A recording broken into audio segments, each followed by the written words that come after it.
and gentlemen, the Design Review Board public meeting of September 14th, 2017 is called to order. Please refrain from talking amongst yourselves and please turn off or put on vibrate all cell phones at this time. If you need to talk, please leave the meeting room. Anyone who wishes to speak, including applicants, is asked to fill out one of the speaker cards provided at the table by the front door and submit it to staff. You will be asked to speak by the board when your case is called.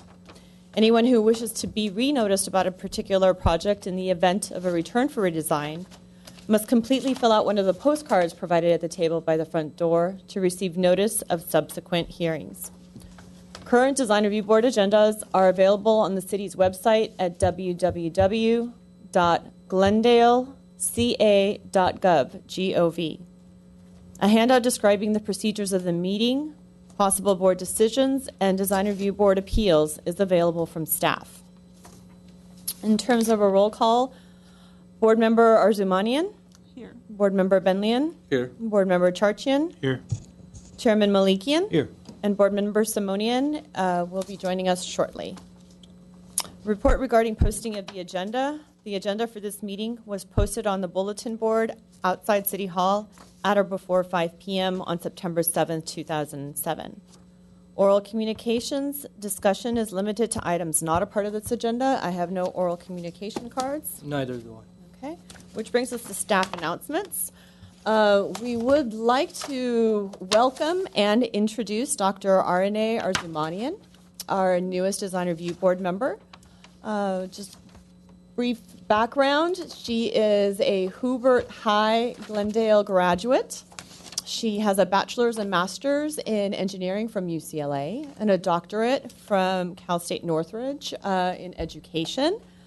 She's currently serving as the department chair at Pasadena City College of the engineering department, and she serves on the executive board of the Armenian Engineers and Scientists of America organization.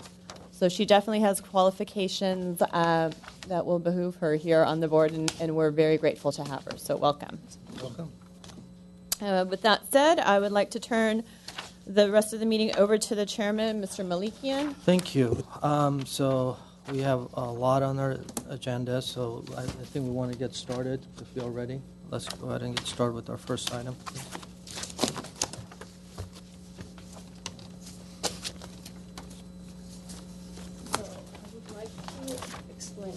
About this case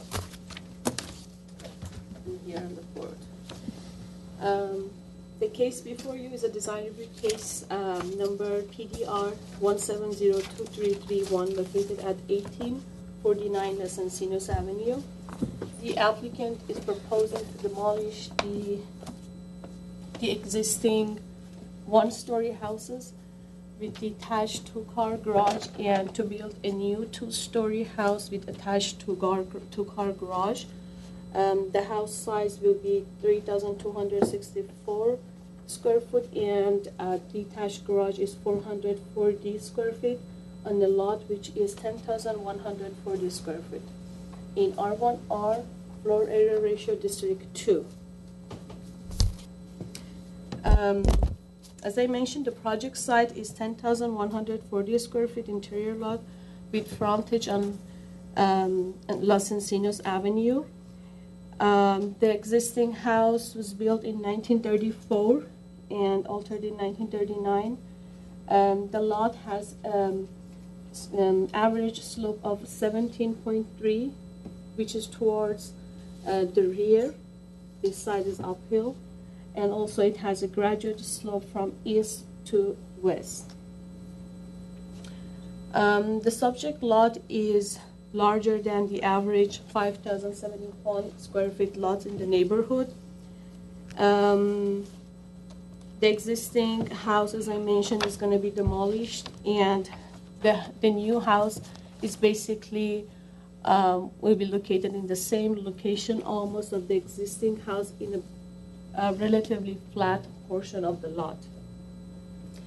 There is a historic resources evaluation prepared for this house, for the existing house, by a consulting firm that meets the Secretary of the Interior professional qualification standard in the fields of history and architectural history.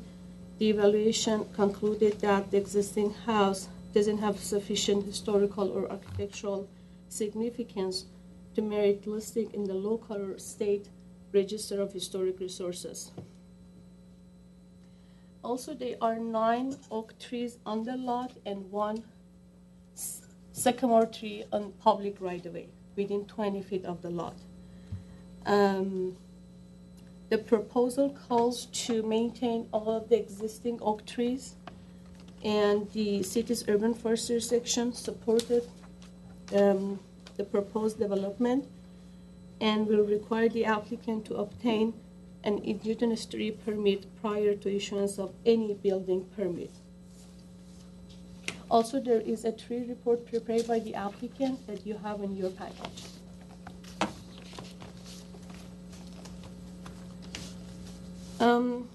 The proposed house, 3,264 square feet, includes 1,747 square foot of the at the first floor and 1,517 square foot at the second floor.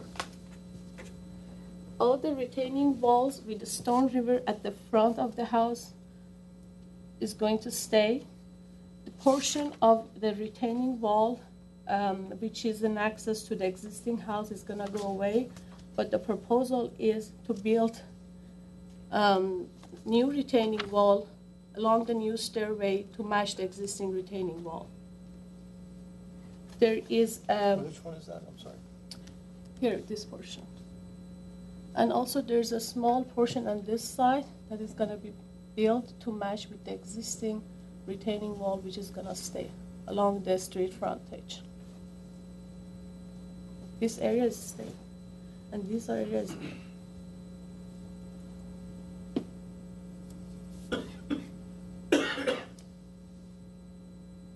Should I continue? So this is new, that's new, Yeah. correct? This And that's supposed to match the, Here it is, yeah, it's going to match with the existing. okay.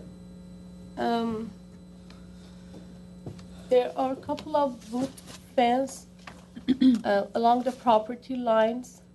One is facing the street on this area here. It is within the front setback. That's why the applicant is proposing to remove the existing fence and to push it back, but to build with the same exact look that the wall fence has it now, which is going to look like this. And you can see in the picture the existing wood fence. And also the applicant is proposing to have a wood fence, new wood fence on this side. But the rest wood fence and this area are going to stay. There are a couple of retaining walls at the rear of the property. The most part of the retaining wall, which is built by stacked block walls, are going to stay. There is a new retaining wall proposed by the applicant with the same material that you can see here, with the same look at the rear of the property. The location of the driveway is going to stay the same, as you see here. There's a minor modification to the existing driveway and also the new paving. I think I explained most of the site planning. I need to talk about the setbacks. The front setback is 16 feet and 9 inches. The average front setback in the neighborhood is 15 feet and 5 inches. Also, there is a distance of 15 feet and 9 inches to the east property line, 15 feet and 5 inches to the north property line, and 26 and 5 inches to the west property line. As I mentioned, the new look, the entrance to the house is almost in the same location of the existing house, but it has been shifted towards this side, which is more like northeast, just to address the new entry.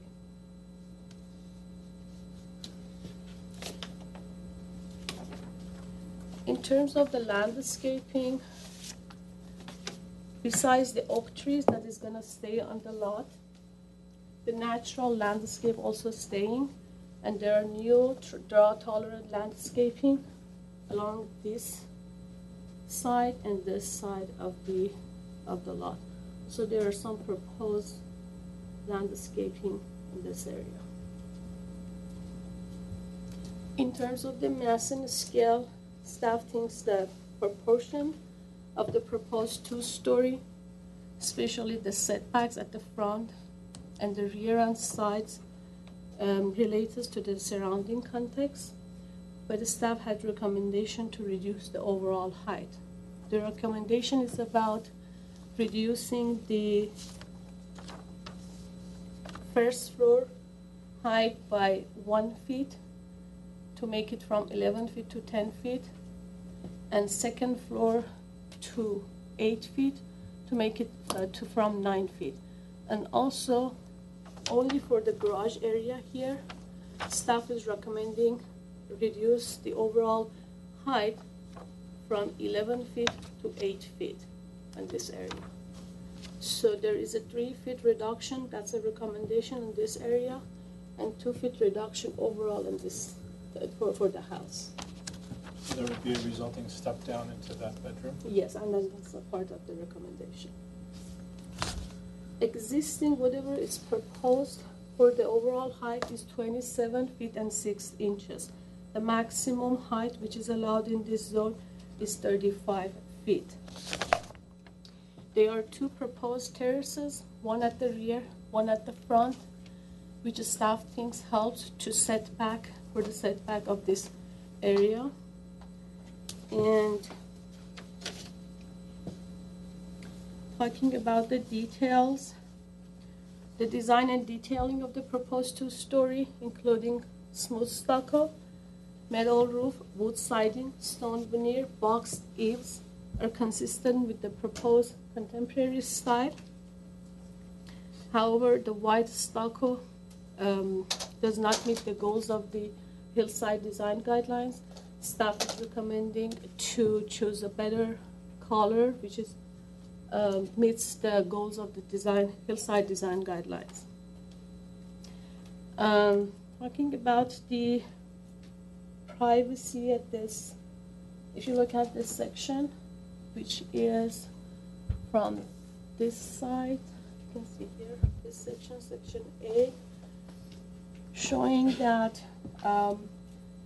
the proposed house is sited at a lower elevation than existing 1-story houses to the north, and this helps to protect the privacy of this adjacent property to the north, which is going to be this side, and also the house in this section, you can see here to here, is distanced sufficiently from the neighboring property, which one side is 2-story and then the other side is split level house.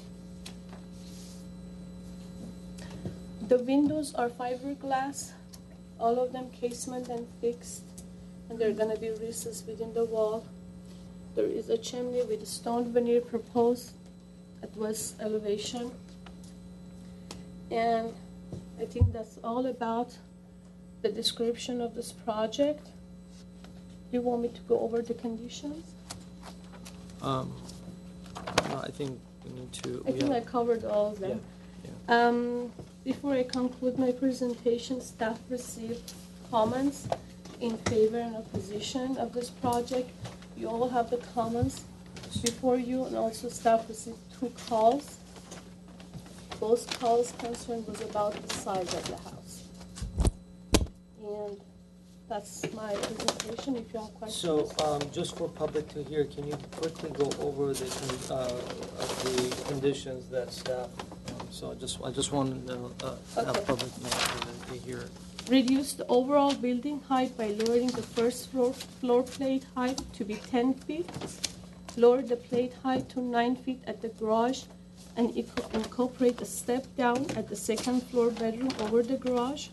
Reduce the plate height at the second floor to be 8 feet and achieve higher ceiling height through cathedral ceilings.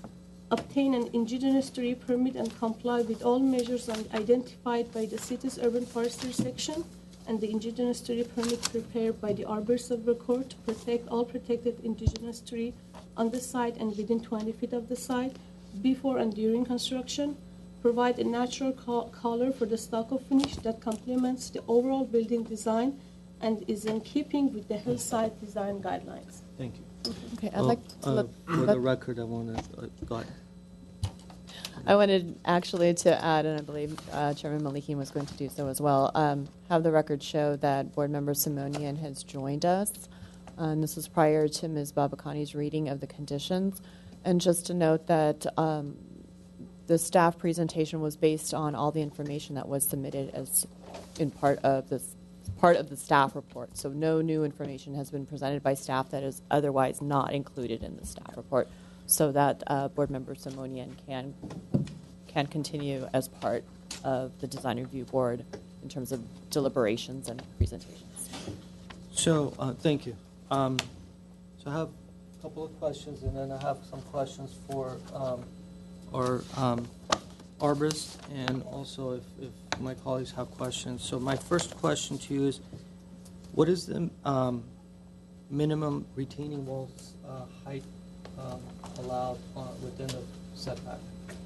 Interior setback? Interior setback, Within the interior setback is 3 feet. 3 feet. Am I right? That would be for the retaining walls in the R1R zone. The overall height within the first 5 feet adjacent to the interior property line is 3 feet maximum height, and this would be for the retaining portion.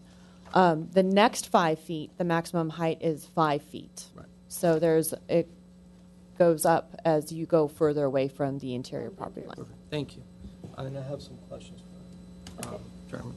So, thank you. I read through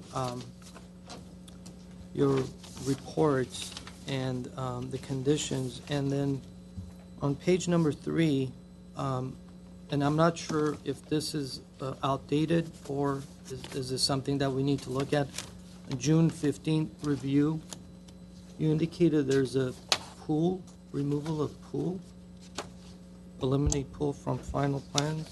Am I looking at the right? The original proposal when it was submitted was showing that there is a pool. Based on the comments from our arborist, they should remove the pool from the proposal or they should replace it. Okay. And that's why they removed the entire pool proposal. Okay. So that kind of carries on to the removal of these, the rear retaining walls and the steps. So once you do that, and once you get rid of that step along the property line, I'll show it to you. This right here. So right now, there's about a 3-foot difference from here to here. And then there's almost like, it'll be about, like from here to here is almost another 3 or 4 feet.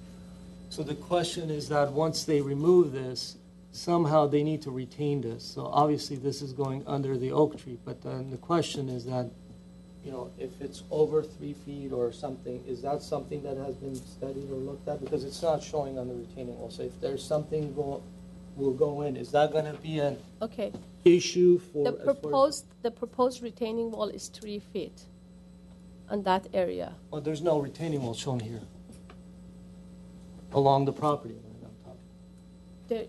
I don't think that the retaining wall is required based on my site visit. Well, once you remove do you see the steps? So there's a pad here. There's a step that you step up, you get to this level. So if you remove that, so where's this going to go? That's what I'm trying to understand. So I just want to make sure that, if we are going to end up having a retaining walls or anything, if the oak tree or any of the oak trees or anything else, we just have to make sure that we keep that open to review. Okay. If I may make a comment? Yes. I met with the architect as well as visiting the site several times, and no one indicated that they would be moving the retaining wall closer to the trunk of the tree or further within the drip line, so that wasn't an issue to me. Okay. Any questions for staff? I just want to clarify something, because I thought you were going to clarify this with the arborist. On the Arboriculture LLC report, it does indicate that tree number 8 is going to be removed. Has that been changed now that the pool is not going to be removed? Correct. Okay. Thank you. I have a question. Yes. Do we know the dimensions to the neighboring properties? Do we have? Dimension to the from the appearance is on the plan. 26 5 feet is this side, and 15 feet and 9 inches in this side. Thank you. Okay, so we're going to open the public hearing. Hamlet Zorabians.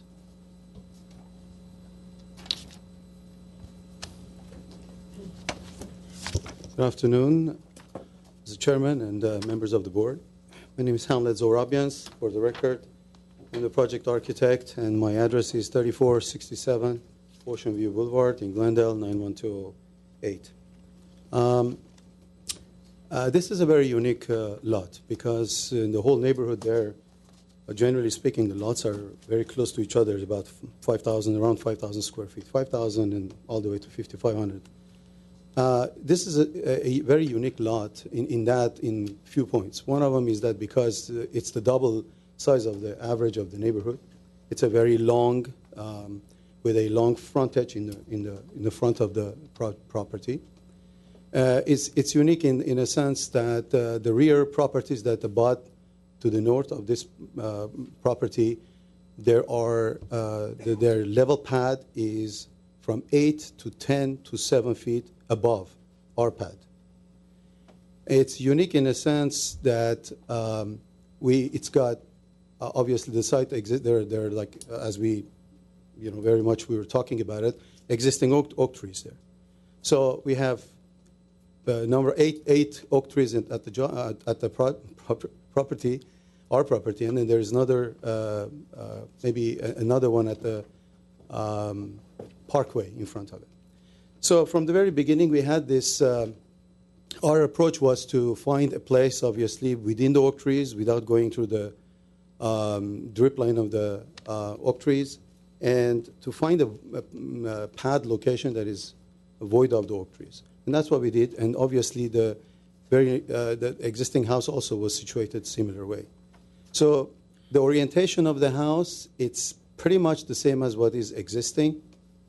The location of it is pretty much the same location, and it's away from the oak trees. And we've studied this several times with drip lines and so on and so forth. We met with arborists, and we went through reports. And as you already have seen it, in the beginning we had proposed to have a swimming pool on the west side of the property, which and our first report, oak tree report, reflected that.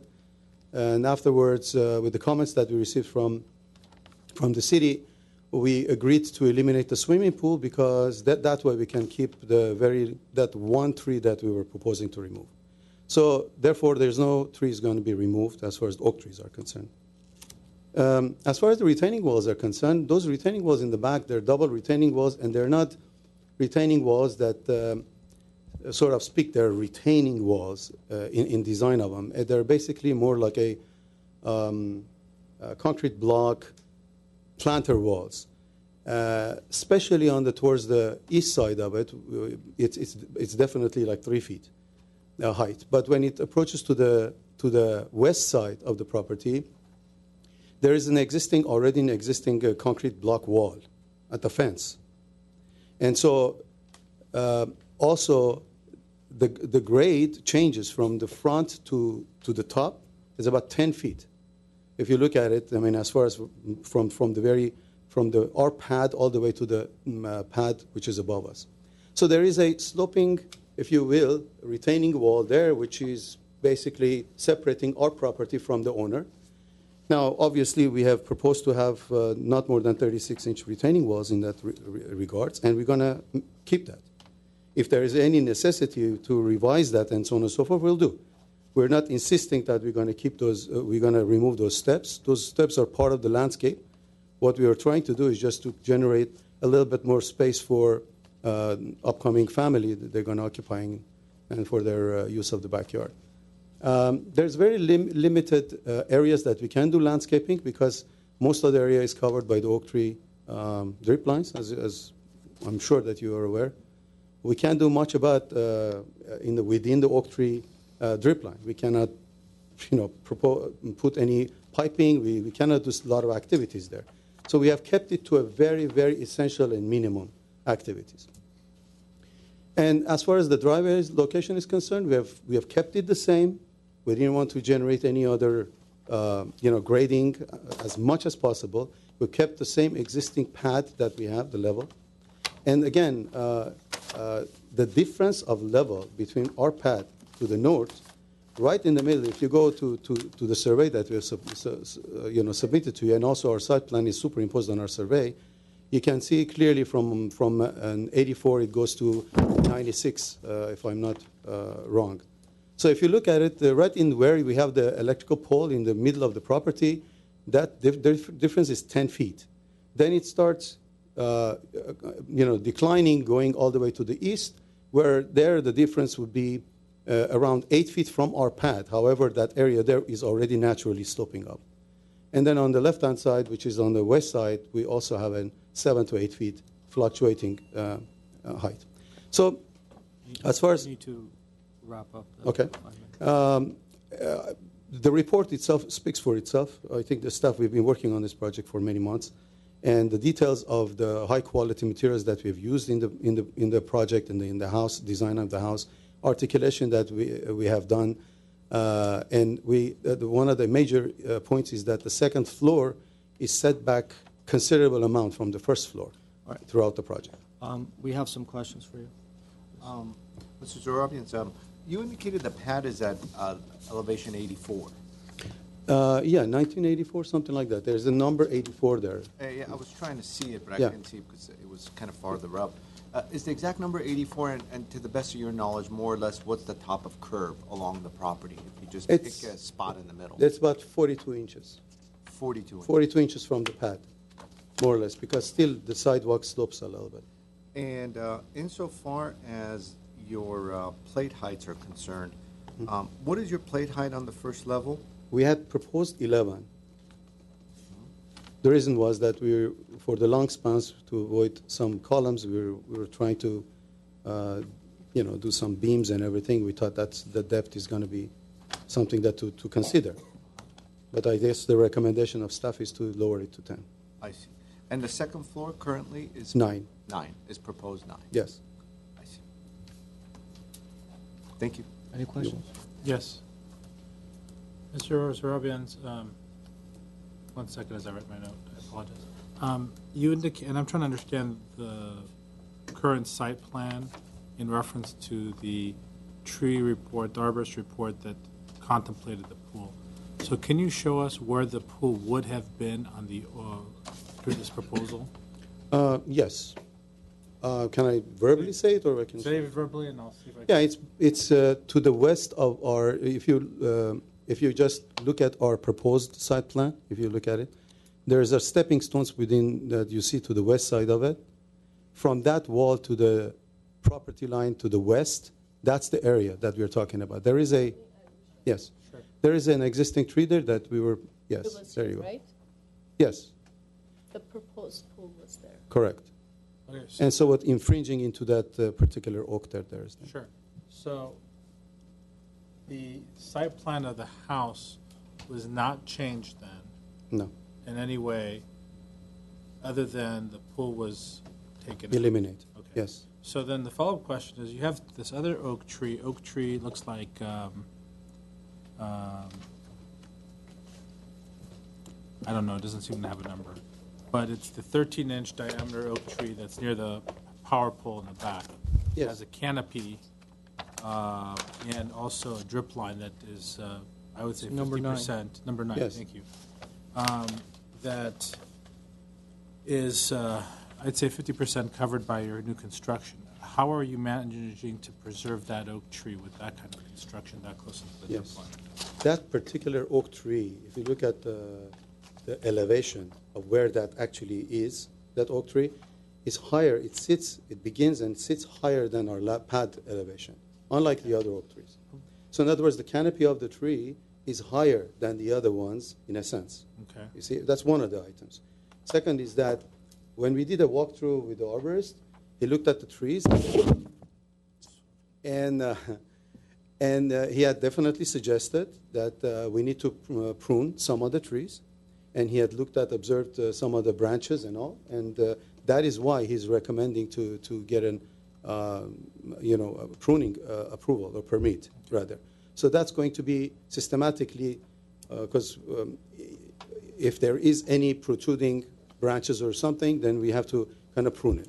But that particular tree, in fact, is not grown on our pad. It's higher than that. So it's right up the slope, basically. Okay, so it's on the slope, and maybe we'll ask the arborist real quick. You've looked at tree number 9, and you think that it would survive this proposed construction? Correct. It's not going to be like 50% crown removal. Okay. It'd probably be closer to something 10 to 15%. Okay. Thank you. Thank you. You're welcome.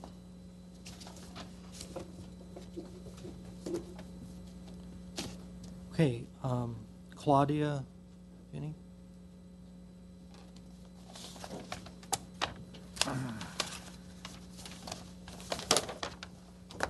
And you have 3 minutes. Hello, good evening. My name is Claudia Fini. I live in Alpha Road, 1865. I come in here because I oppose to complete to this building to propose home in 1849 Los Encinos Avenue. This proposal is too big for our neighbor. We have is almost 1,000 more the usually size of our home. Usually we have 2,000 square feet, no 3,262. This is too much. And if they make this building, they want to destroy the character of our neighbor. And this is what we don't like. We have a very nice small houses. My house is almost the older in the neighbor. And this okay, I think, if we accept this proposal, we open the door for a new construction the same style.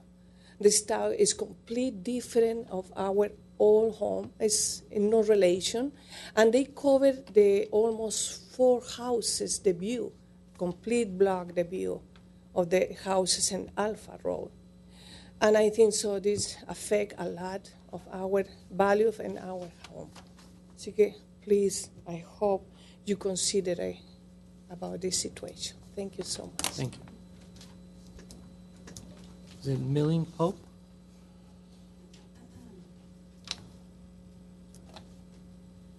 Good evening, Chairman and board members. Thank you for your time today. My name is Mei-Ling Pope.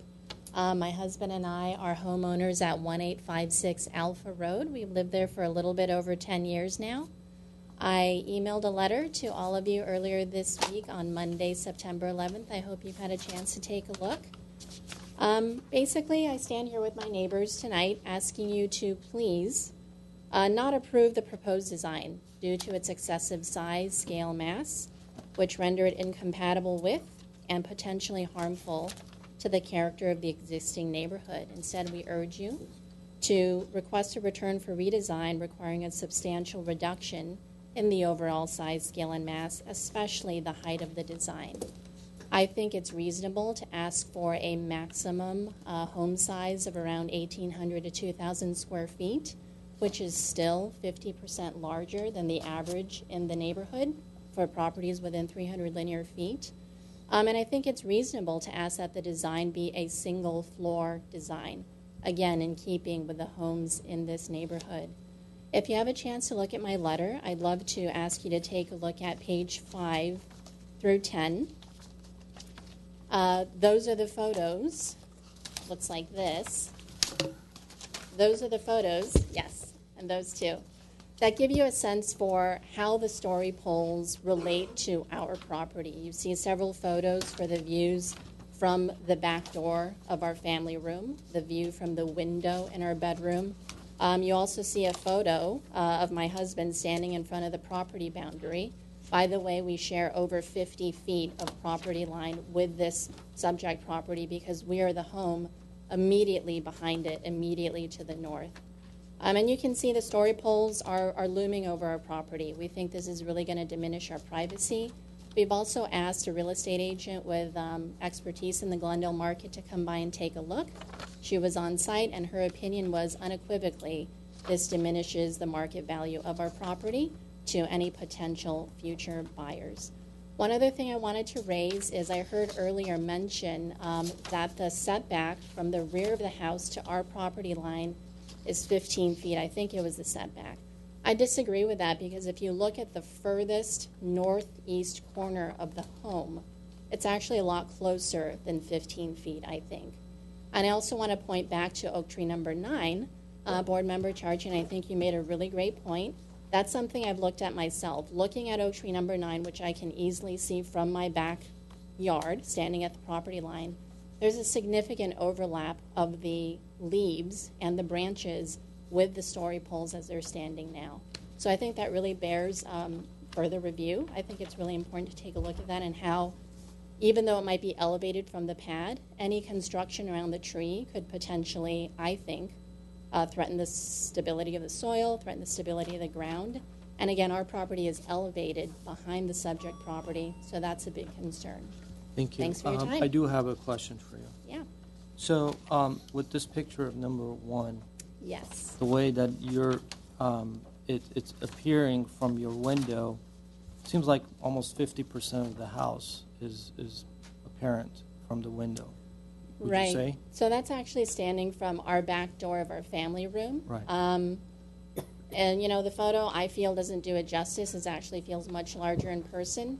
I feel like it cuts off a very large percentage of the open space. So I'm just going with the photo, and I'm just stating that this is the lower portion of the flag, and then like basically half of the upper, the taller portion, correct? Right. Yeah. So based on your recommendation, if we bring this down to 1,800 to 2,000 maybe, we're still going to see this. So are you still going to be okay with 2,000 and seeing this flag and the 2-story and everything else? Or are you objecting for just the 2-story itself? Because what you're saying and what I'm looking at, the end result, you're going to end up seeing the same thing. So that's why I wanted to understand where you're coming from. Are you objecting for the size? Are you objecting for the height, the 2-story? So I just want to be clear on that. Absolutely. So my objections are actually twofold. My priority is really the height. I feel like that's really what looms over our property as well as our neighbors. Okay. It impacts far more than just our property. And secondarily to that, but very close to that, is just the mass and scale overall. All right. Thank you. Thank you. All right. Is it Jerome Cross?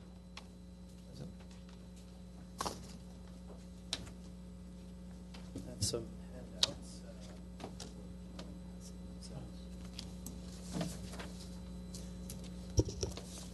My name is Jerome Gross. I reside at 1856 Alpha Road, which is directly north of the property at 1849 Los Encinos. Thank you very much for allowing me to speak tonight. Massive, monumental, monolithic. 3 words that can easily describe the proposed design of the property at 1849 Los Encinos. In an area where surrounding homes average out at 1,320 square feet, 3241 seems unreasonable and excessive. Now, it also concerns us personally because we have some issues. Privacy, number 1. If you look at the second page, the before and after photos, the you can see the property will look directly into our backyard, our bedroom, as well as our family room. Additionally, it'll also negatively impact the airflow and light that we enjoy. We love dining al fresco year-round. It'll definitely affect that experience. So all those factors come together and create this depreciative effect on the value of our property. As my wife, Mei Ling, had mentioned, we had a reputable real estate agent come through, and she verified. Undoubtedly, it will decrease the value of our home. So with that said, legendary designer Dieter Rams, he proposed 10 principles of design. One of them was good design should be unobtrusive. The proposed design is the epitome of obtrusive. So we ask of you, you have the power, you have the responsibility to help us, to keep this design reasonable, not excessive. And we urge you to vote in favor of a return for redesign. Thank you so much. Thank you. Tanya Page?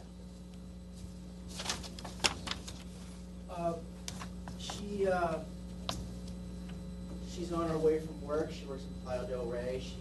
Okay, then I'm just going to put her at the end, and then if she gets here before, and so we'll go from.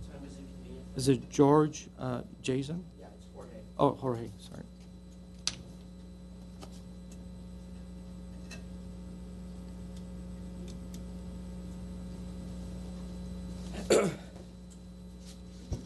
Hello? Hello. Hi. I'm sorry.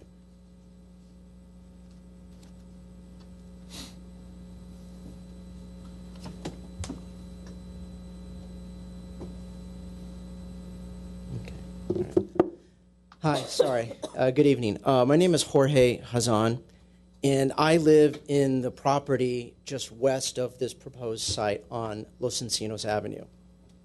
My address is 1841 Los Encinos Avenue. And I've sent you 2 letters, one on September 13th and one this morning. Sorry I couldn't be one because I had to reread some of the design plans. So I don't really want to go over too much because you have the letters, and you have my points in there. But I do want to bring up something that probably I didn't dwell too much on this is, we live in Verdugo Woodlands.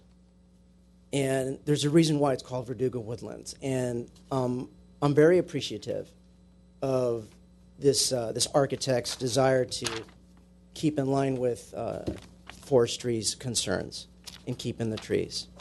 We're very happy to hear that the pool was taken out of the design because that gave us concern because oak tree number 8 provides energy savings for our home because it gives us shade, but it also gives us privacy for my son's bedroom and for our bedroom. And speaking of privacy, on the second floor rear, you can see that there's a public room in the design, that balcony. That proposed balcony will look into my son's bedroom. It will also look into our backyard. So, and that was also stated in my letter, but I just kind of wanted to restate that. And another thing is regarding the trees. Our street is called Los Encinos Avenue. And those of you who speak Spanish know that that means the oaks. So let's be very careful about any type of pruning or any type of construction that is done around the oak trees. In fact, I purchased my home. One of the reasons was because of the majestic oaks on the property. And I'm sure some of you homeowners here also can verify that when you go up to a house, if it has a nice tree in it, you're going to like it.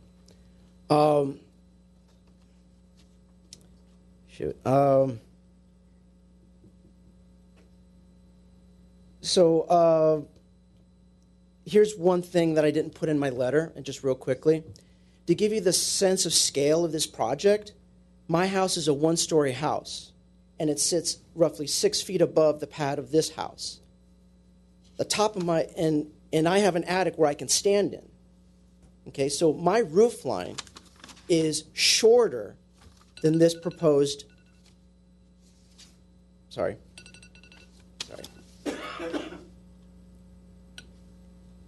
So this house is taller than my house, even though I sit higher and I'm one story. That's how big this project is. And I don't think the paperwork does it justice. But anyway. Okay, thank you. I have a question for this speaker. In the photo matrix that was proposed, is this your house? Yes. And so it certainly seems two-story. It's not a two-story. That's the garage. I see. So it's completely one-story. It's a one-story, and that's just the garage. Yeah, that was done, I guess, because we're on a small lot. The house was built in 1958 by an architect. Okay, thank you. Technically, it is a two-star by I'm sorry? It is a two-star. Because of the garage? Oh. There's no entry to the house from the garage.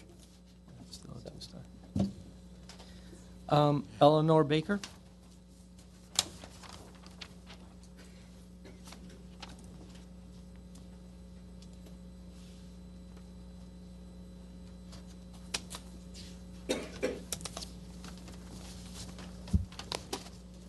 Los Encinos is a very, very special street. I'm sorry, do you mind starting with your name, just for the record? Sorry. Eleanor Baker.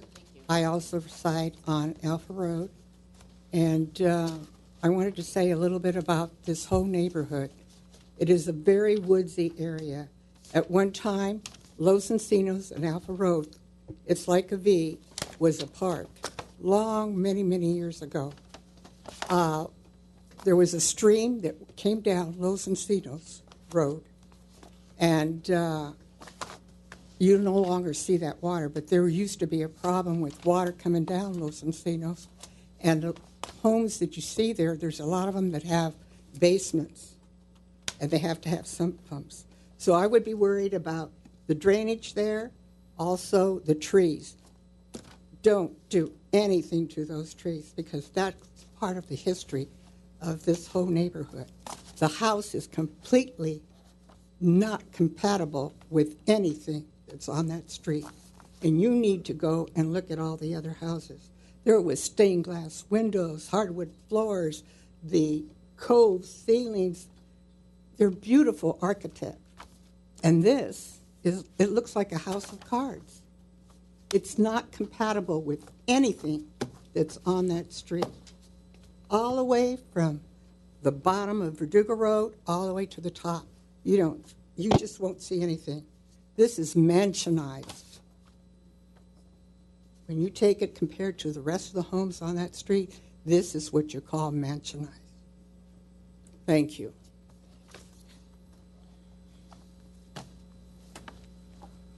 Danielle Ondarza?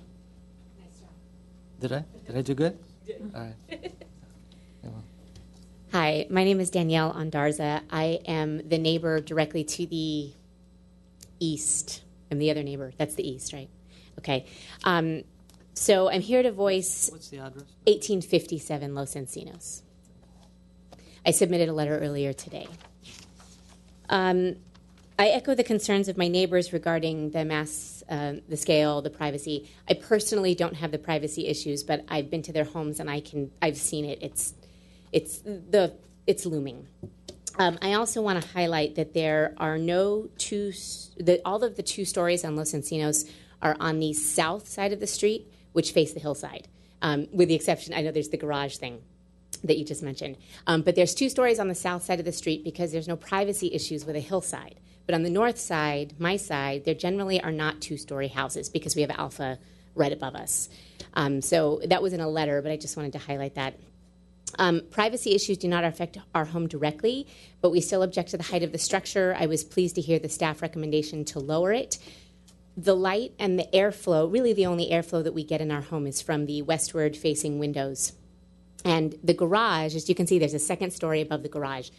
I didn't include a picture, pardon me, but when you look out our kitchen window, which is where we get the best light and air, right now you see a little bit of the current structure, and about 80% is sky and hill and air. With the story poles where they are now, you get this little tiny bit right up here, and everything else is going to be wall. So it seems to me that that is going to obstruct our light and our airflow, and that's the only side of the house that we get it from.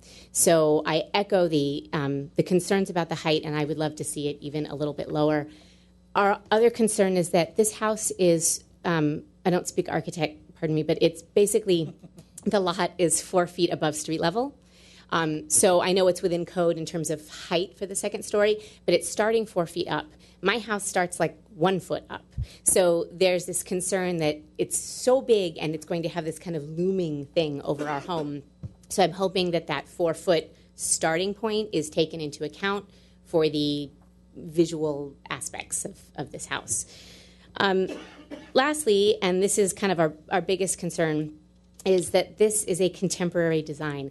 I think it's beautiful. I really do think it's a beautiful design.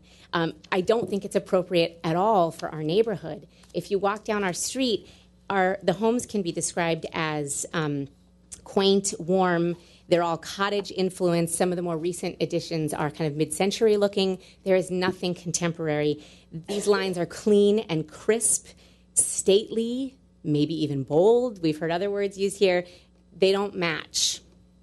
So I would love to see the external facade change to add some warmth and some of the charm that some of the older homes, that all of the older homes in the neighborhood have. And I've read through some of your design guidelines, and they're so well articulated and they're so thoughtfully crafted. And as homeowners, we have to abide by those when we do renovations and things. And I appreciate that as I walk down the street, because we have these homes that are open to the street. It feels warm, it's inviting.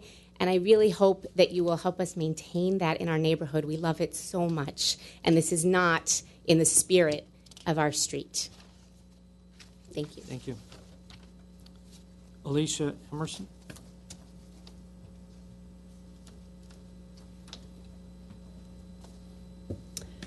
Good evening. My name is Alicia Emerson. My husband and I and our 2 young small children live at 1852 Alpha Road. So we are also right up against in the back of this property on the west side. So when the story poles went up, I was really dismayed. Currently, we spend a lot of our time in our kitchen. Our kitchen is also where our dining room is. That's where I do the cooking, where we do the eating, homework with the kids and crafts. There's also a deck. So the back of our kitchen is just a complete sliding glass door that then opens out onto a deck. Before the story poles went up, we could see no neighbors. It was all trees, all hillside, absolutely beautiful, complete privacy. As soon as the story poles went up, I was very dismayed because, as you can see from the back, there's windows, and especially that deck portion will look directly into our backyard and into our kitchen. I am deeply concerned about the privacy and safety of my children. They currently like to run around in the kitchen, run around in the backyard. The bath time, there's a lot of running around, and I don't want to be concerned that whoever might end up living there will be able to see us. I don't think they would enjoy going out onto that balcony, and they would just have a view of us. I don't think they'd see much more than us because we are up a little bit from them, so they would just see into our backyard and into our deck. And so I'm very concerned that my kids would lose the privacy. I'd have no way to protect them from people seeing them, photographing them, videotaping them, or us in our backyard or on our deck or in our kitchen, middle of the night, first thing in the morning, in our pajamas. So that's my biggest concern, is really that second floor. I appreciate that they want to make it a larger home with such a big lot. I can understand that. But that second floor is very intrusive to our privacy and to our safety. Thank you. Paul Long, I don't want to kill your last name. So. I got a handout here. These are photographs from the rear of our property. My name's Paul Longstaff, and we live at 1860 Alpha Road, which is to the northeast of the subject property, to the rear of it.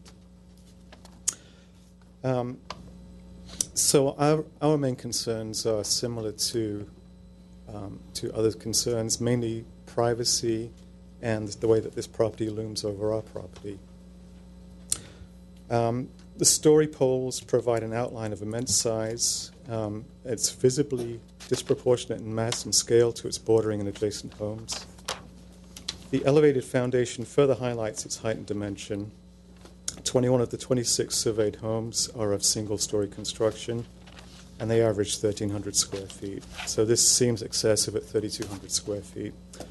We're not opposed to new construction on this property.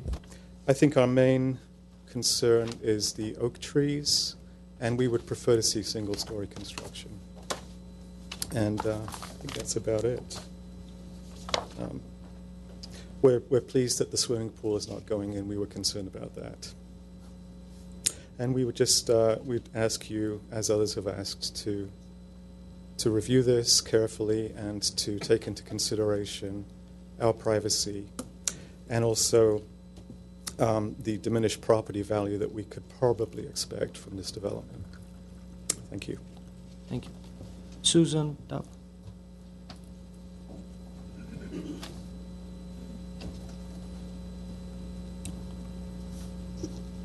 Good evening. My name is Suzanne Duff, and I live at 1873 Los Encinos. We have lived there for 42 years. My concerns, since our house is not immediately adjacent to the proposal, my concerns are a little bit more generic, although I certainly sympathize with much of what has been said.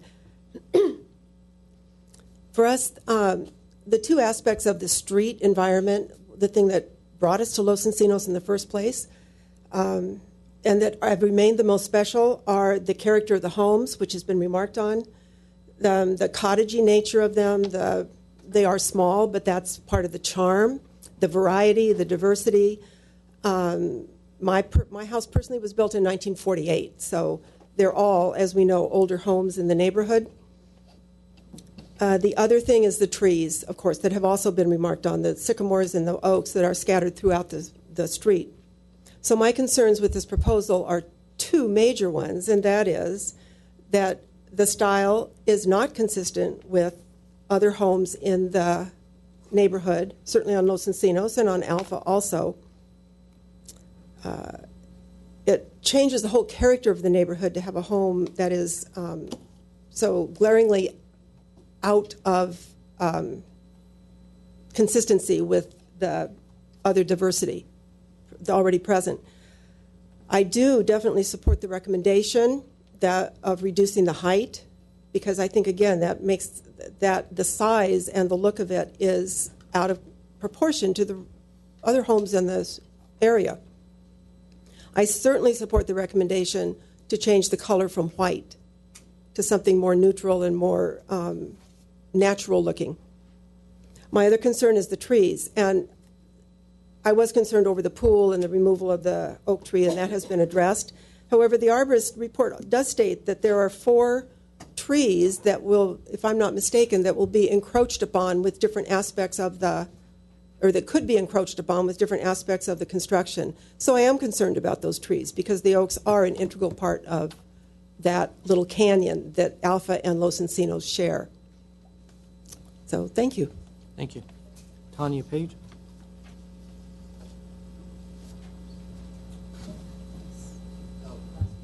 Yeah, she still hasn't arrived. Okay. Okay, Sally, is it Sally Wilson? Thank you for having us this evening. I'm Sally Nilsson. I'm a homeowner on Alpha Road, And although this project doesn't affect us directly, I'm here to support our neighbors because, as it has been remarked, what I call our canyonette is a very special neighborhood. It still has a sense of community. Neighbors know each other. We support each other. And when I have to drive to Verdugo, the main street, I actually oftentimes don't drive down Alpha Road, but go around the back because I love the whole feel of Los Encinos and the homes there.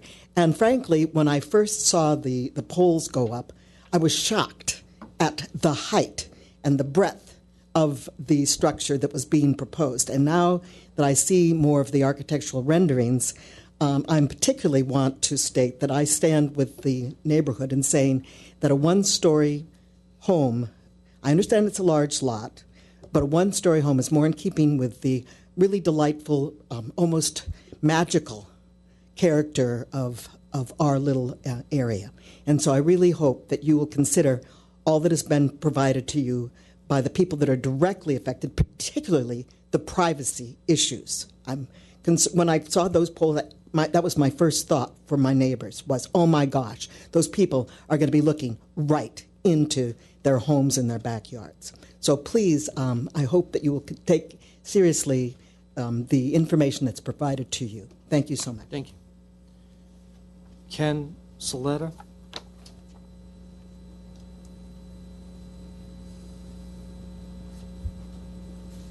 Good afternoon. My name is Ken Soletta, and I live at 1837 Los Encinos.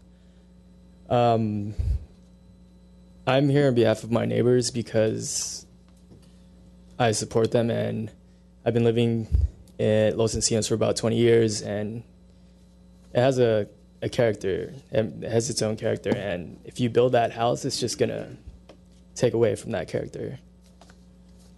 And plus, I don't want to hear like construction's going on in a peaceful neighborhood, like sounds and whatnot. And it's like if you put like an In-N-Out at Rodeo Drive, it just doesn't make sense. And yeah, that's all I have to say. Thank you. Thank you. Is it Bella Soletta?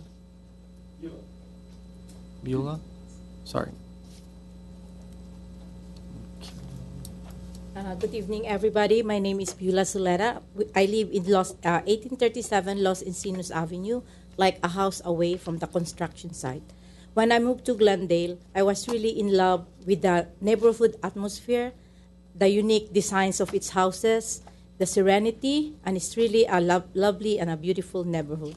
And so when my son told me 2 days ago that, there's a proposed building that will be built a house away from our house, I said, so what it is? So it should be a nice house.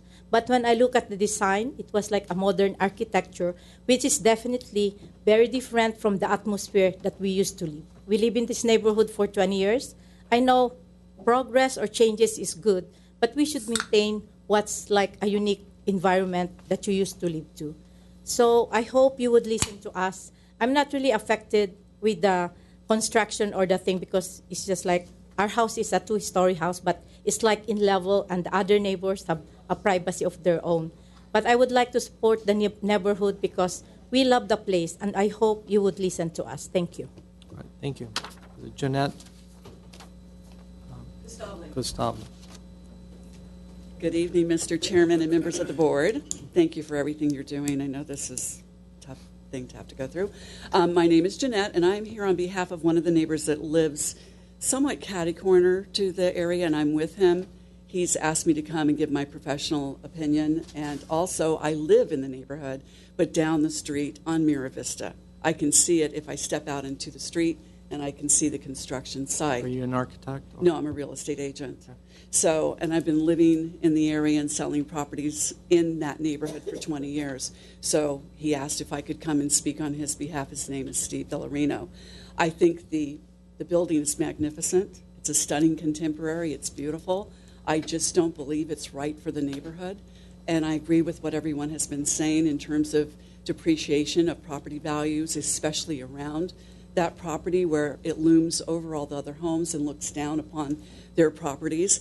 And also, I looked at some statistics, and since 1999, there have only been 5 homes in that area within a 1/4 mile of that property. There have only been 5 homes that have been 3,000 square feet or larger that sit on an average size 18,000 square foot lot that have sold. That's only 5 homes in, 19, 20 years? So it shows you the magnitude of what's moving in that area in terms of, I'm not familiar with the new construction going in that area. I'm looking at resale and the properties that have gone on the market. Another thing is I'm not certain, are the people building the home, are they going to be moving into the property, or is it a spec property? I understood that it's a spec property and someone's building it to put it back on the market. And if that's the case, I don't know where they would come up with comparable sales in that area to come up with a price that would be significant enough to make a gain on that property. So that's just my professional opinion. Also, is the experience of the builders reviewed by this board? I don't know. I mean, have they done many properties, or is this just the first couple that they've done? That would be a concern for me, having been a person that's lived in the neighborhood for 36 years and loving the environment and agreeing with everything that everyone is saying here. It just, I think a 1-story would be more sufficient for that space. And 1-stories sell very well. So thank you very much for your time. Okay, this is the end of all the cards. Is there anyone else haven't spoken or given a card to us we haven't heard from? Just for the record, Tanya's still stuck in traffic in Los Angeles, so... Okay, yeah, so unfortunately, I'm not going to be able to, once we close, then it will be done. So, Mr. Zorabians, you have, was it 5 minutes? Or how much do we have, staff? 2 minutes. 2 minutes? If you accumulate all their time that they had, it's almost like 60 minutes. But that's the way it is. Anyway, my name is Hamla Zorabians, again for the record. I'm the project architect. Just to reiterate, I have to make it brief. I don't have enough time, obviously. Well, first of all, yes, the house is not spec. We're designing this thing for a family, a very good family. They just had about 3 weeks ago, they had a family emergency, and he had to leave. But it's going to be a family that lives here, and that's why it's designed for a family with 4 bedrooms. That's what that's what they're requiring, with 3 children. And anyone who would put together a house, you will understand that this is not a huge, giant house for a family at that size. Families are different now. The contemporary families are different. The needs are different. By the time you put together a very reasonable small bedroom together with a 3-bedroom, with a living space and so on and so forth, it lends itself to $3,000. $3,000 today is not a mansion that we're hearing. Compared to the neighborhood, yes, you should also consider the size of our lot. The size of our lot is much larger. We just don't have a small 5,000 square feet house. As far as privacy is concerned, if I knew certain other concerns, you could have adjusted certain things, but we took it upon ourselves to minimize the windows in the back. So if you look at, let's say, the rear, pay attention to the rear elevation there, the second floor. What is the left side? It's a bathroom window. What is the next one? It's a bathroom window. There's only one window there that is facing the backyard, which belongs to the master, which it could be changed. It could be turned around. I mean, those are things that can be resolved. But I understand and I appreciate the neighborhood. I've been always hearing this, and they have the right to raise their concerns. But also, the homeowner has the right to be able to live here. If he's bought in the hopes of, building a house that suits his family needs, and we are doing our best to accommodate everything. It's not let me just say by closing that the FAR allowed in this neighborhood is a 40% because of the zone that there is right now. If we never wanted to maximize this thing. My homeowner didn't want to maximize this thing. To maximize it, you could have built 4,100 square feet house, but we never went there. And this thing is just a 3,200 square feet. It represents 32%, which is you can find in FAR if you compare all the FARs in the neighborhood, which is the proportion of the buildable area to the lot size, as you know. we can come to understand, to appreciate why this is not a large house. I think my last comment is that when we are presenting buildings in quarter of an inch, it seems larger than it is. Because if we would put a neighbor's house beside it, then it would not look as large. Thank you. Mr. Chair, I have a few questions. After Mr. We have questions. Go ahead. After Mr. Thank you, Mr. Robbins, for going through that and itemizing the FAR numbers. We did take note. I want to take a step back for a moment and talk about the pad. Is your speaker? I'm sorry. Yes, it's on. So I want to take a moment and talk about the pad. You know, you've certainly spent a lot of time at the property, and you've spent a lot of time with the design. So with that in mind, it seems as though you're about, well, I think you mentioned about 42 inches above the street level, more or less. As it goes towards east, it diminishes to 18 inches. But in the beginning, in the very first beginning to the west side, yes, there's a 42 inch. In the center, it transfers itself into like a 36 inch to 42 inch, yes. I see. So on the west side, you're 42 inches above the top of curb. And on the east side, what would you say is 18 inches. 18 inches. Okay. And it seems as though the predominantly most of the comments were focused on height. And so a logical approach would be, of course, to lower, let's say, the plate height. You have an 11-foot on the first level, perhaps lowered per staff's recommendation. Second easy approach would be lowering the pad itself, which of course would require more grading, and it would require more garden walls around the perimeter. And of course the third would be lowering the roof pitch. You know, all these will basically lessen the impact of what everyone else is seeing.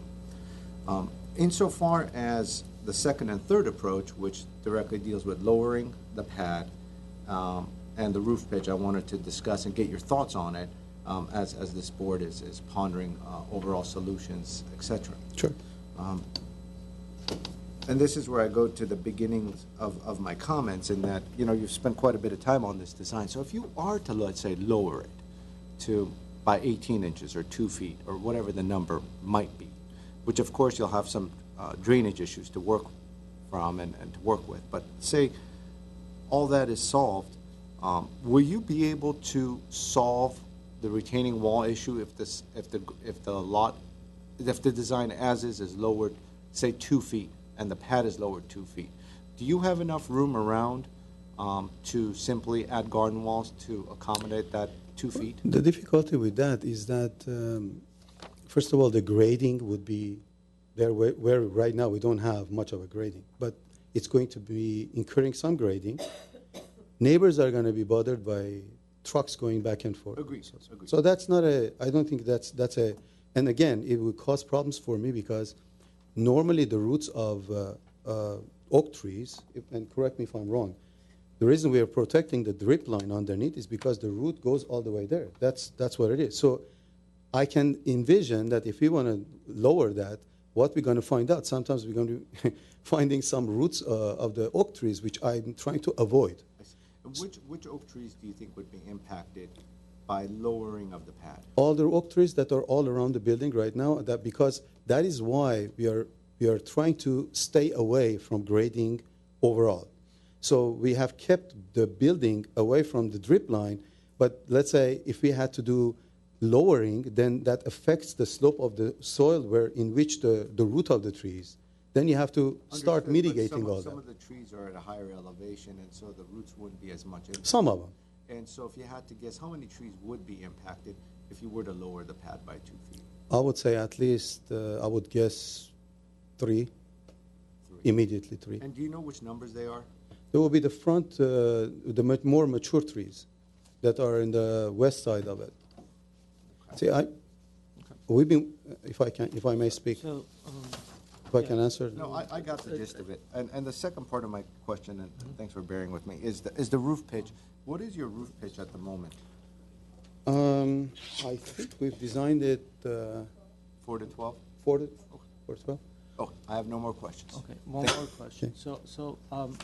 One thing I want to ask is that when we ask questions, we want to ask them for a specific answer. We don't want to have a dialogue going back and forth. So that's what I want to. Sorry, I wanted to cut you off, but I didn't want to continue. So if you have a question, so let's go ahead. Right before my question. Right. Sorry. So because I need to. I wanted to have a backup. No, I have just two quick questions.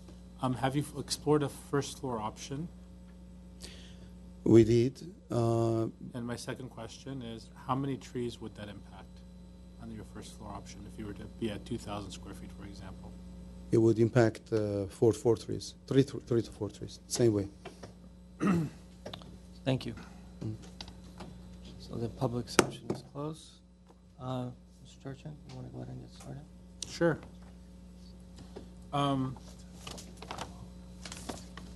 So, the best approach for these difficult projects is to go to the site. And when you go to the site, you do get an appreciation for the uniqueness of this particular street, this area. I do live in the Verdugo Woodlands myself, and live there because of the green spaces that are available. There are, overall, design-wise, I think that this is a quality design. I think that there is some tweaking to the design that can be had outside of the fact that it's sited where it is. We have a unique balancing here because we have a project that's on a double lot in a neighborhood that doesn't have any double lots. Okay, I recently looked at some project in beach area where the FARs, they don't have FARs. They basically build as much as they can on the smallest lots possible. And we're lucky here in Glendale because we actually have a little bit of distance. Those folks, if you open a window, you can touch the house next door. But here, you have this small neighborhood of these characteristic smaller homes. And then you have this one unique property that has this double lot. And on top of that, it comes at a curve in the street, so it's almost accentuates the fact that if you put a large home there, it kind of stands out, right? Because it is kind of at that point in the street. So with that, we also have to balance out the fact that people have property rights, right? Everyone here has property in that neighborhood. You wouldn't want someone in the city down the road taking away your property rights, right?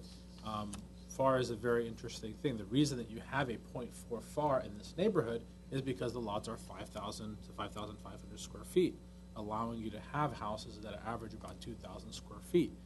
Or if you have a double lot, you get the 4,000 square foot home, right? That's the way the city rules have come down.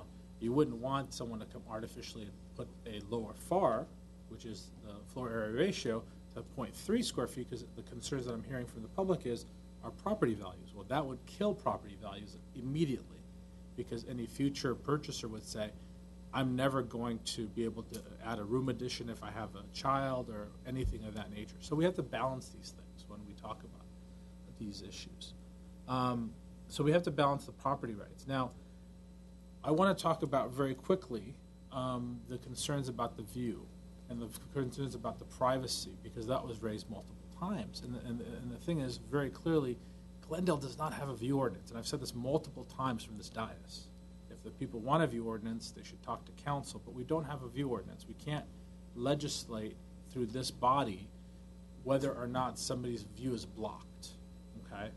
It's just something we can't do. So we can't. I'm not going to talk about it. Privacy is something that's in our purview. But privacy from public spaces, and there was reference to the balconies being public spaces, but I don't see those accessible from anything but bedrooms. So, again, it's a concern, but I want to address. I didn't see it, unless I'm wrong. There's access from the hallway? Well, I believe the issue is, it's my understanding, and Vilya can correct me, that balconies, even if they're off of a private space, once they become a gathering spot, a likely gathering spot. A certain size, right? Yes. Correct, greater than 20. this balcony's bigger Then that's it would be space. Okay, considered so I stand corrected on that. So we'll touch that. So I'll go to the point that I had, which is I support the staff condition to lower the overall plate heights. Standing at the existing garage, looking at the story poles, that point, even though that is actually at a lower level than the west elevation, still seems massive to me, right? Which So side, I'm sorry? The garage side. No, the two-story garage, which staff is recommending reducing over 3 feet. Reducing it down by 3 feet by reducing the plate height of the garage to 9 and the second story by 1 for a net gain of 3. So I would be in support of that. How that would play in is I think that you'd still have, and again, this is one of those that goes back to how this lot is situated. You have at this lot, I think, 5 or 6 neighbors, right? Immediate neighbors, 2 to the back, and then 2 on the corners for 4, right? Because the lot has peak of views, as we've seen by one of the handouts. And you also have the 2 neighbors on the side, so actually 6, I think, neighbors that are directly impacted. So the thing is, they're going to be directly impacted, whether this is a single story or a 2-story. And then you have my biggest concern with being a resident of Verdugo Woodlands. If you make this a single story, if you dictate a single story, then we're basically saying let's cut down 4 oak trees. Because by right, We can't have cross-talking. We cannot have a cross-talking. I'm sorry. I'm sorry, we cannot have cross-talking. You cannot speak without being in the mic. We cannot, I'm sorry, that's not, I don't set the rules, so I set this rule. You cannot cross-talk. it is my opinion that if you built a 2,000 or 2,200 square foot first-story home on this pad, with the layout that I've experienced over the last 5 years of doing this, that you're going to affect 3 to 4 oak trees. And that also has to be weighed in our decision if we're going to try to prescribe a first-story build. So with that, I rest my comments until I hear from you guys. Thank you. Mr. Benyon? I'm going to have to agree with a lot of the comments that Mr. Charshan had brought up. For me, when I looked at the average square footages in this neighborhood, and I saw that the average house is 1,300 square feet, and this is 3,000, yes, that seems big. But then the owner also has the right, he has like a double lot. So based on that fact, you can go to, I mean, if you want to take it like a foot for foot, you can go to 2,700 square feet. So maybe it's still a little larger than what it's supposed to be.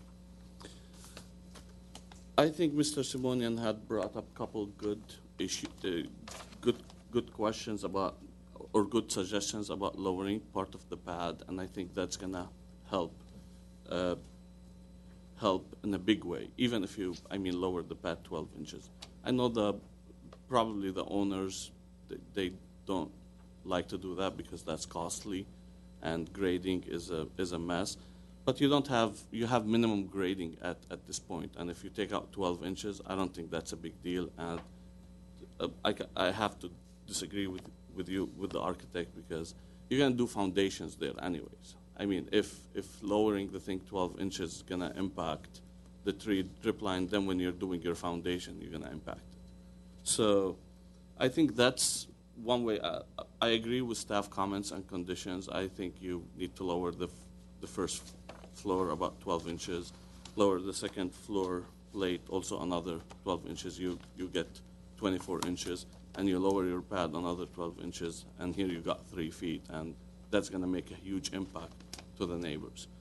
Now, when it comes to privacy, balconies at this size and decks at this size, they are considered the public space based on code. So we need, if we were to approve this project with conditions, we'll have to condition it in a way where you need to work with staff to minimize or even eliminate some of the balconies, so that takes care of the neighbors' concerns. Other than that, I think it's a well-designed, it's a beautiful home. I like the style. I don't have a big issue with the size. If you can lose some square footage, I think it's going to help with the scale. But I think most of the concerns I've heard from the neighbors, it had to do with height more than actual size. So if you deal with the height and maybe just reduce, and I agree with Mr. Charchin, that room above the garage, it just looks awkward. It's creating that additional mass. If that whole room disappears, I mean, this thing will be way nicer. But I understand they need the space. They have 3 children, and the code allowed them to build to the size. So we're not going to go ahead and dictate something like that. But whatever you can do to help on that side, I think that would be really appreciated by the neighbors and by us. Other than that, I think materials are high quality. It's well detailed. It's clean design. It's well done. And I like how the masses are broken up. You don't have I understand that it's a contemporary style, but at the same time, you've broken the masses. It's not one just box. It has a lot of character. I have to disagree with some of the comments that some of the people had said. It has a lot of character, and it's very nice. And another thing you might consider, maybe, I think Mr. Simonian had brought up this point. You have a contemporary design, so maybe you can go to a roof. In certain parts, you can go to a flatter roof. That maybe will help with massing.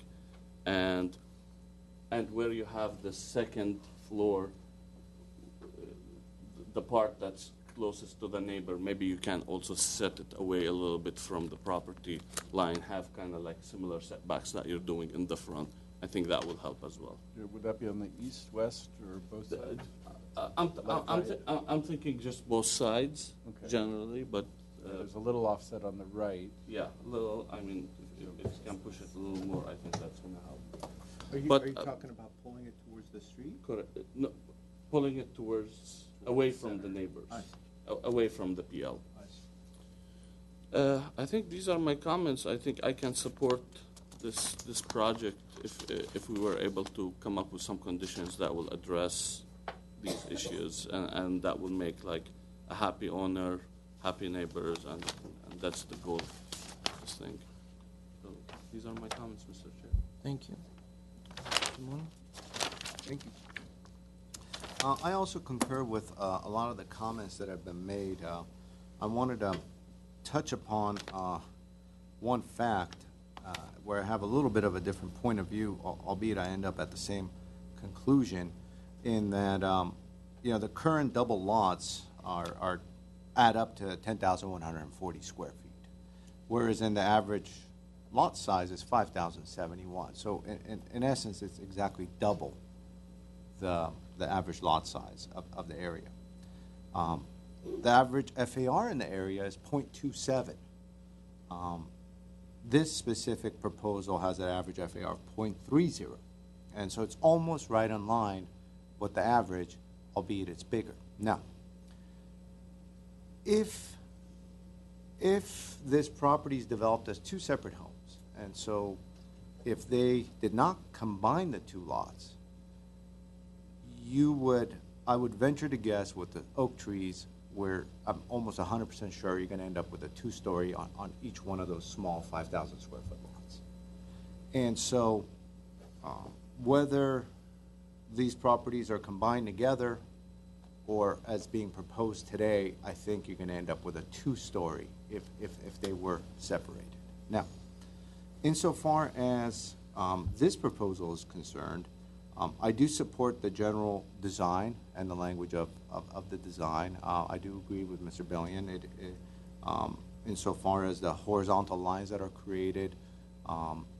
You've done a good job kind of making the building seem as small as possible. You have that large ranch-style sort of a metal roof that covers the entire span of the building, which further reduces your mass. Insofar as the specifics are concerned, I think the neighbors absolutely have a point insofar as lowering the pad would help. And I think even if it's lowered by 12 inches or whatever the number might be on the garage side, I think that would go a long way. I support staff's position of lowering the plate heights on the lower level. I had drawn the same conclusion conclusions as you had, Mr. Zoriabas, going over the windows. The windows at the rear are predominantly bathroom windows. Now, I would support maybe a condition where all those windows become opaque, and so you're unable to see through those windows from the second floor of the proposed house onto the neighbors. I would also say that on one of them, I think it's a bedroom window. If you could eliminate it, it certainly would be a nice gesture, I think, towards the neighbors. And then they don't have any windows from bedrooms looking onto them. All the windows that are there are from bathrooms, and those are opaque to begin with, and bathroom windows are typically smaller. I also support a condition that would eliminate the balconies on the rear of the property. I think that would also go a long way with preserving the privacy of 1852, 1856, and 1860 Alpha.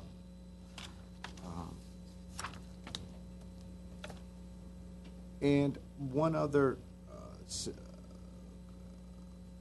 thought I had was, instead of maybe moving the building away from the adjacent PLs, specifically on the east side, on the garage side, you might be able to shift that towards the curb, therefore creating more of a distance between yourselves and the properties on Alpha.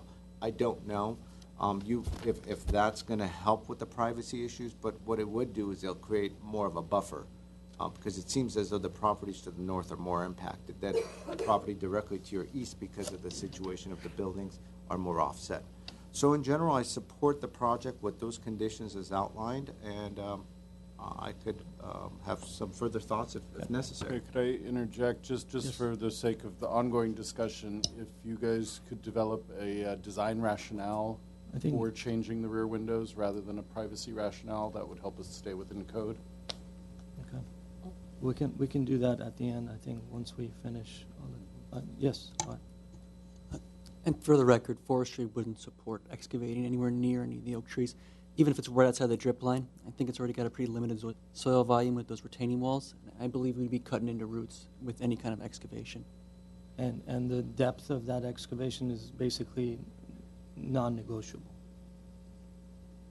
Would 12 inches on the garage side affect your opinion as well? Dropping to 12 inches? Yes. Yes. But there are no trees on that. I'm sorry. They mean over there? Yeah, this side. Oh. No, not on the garage side. There's no protected trees over there. Thank you for the clarification. Thank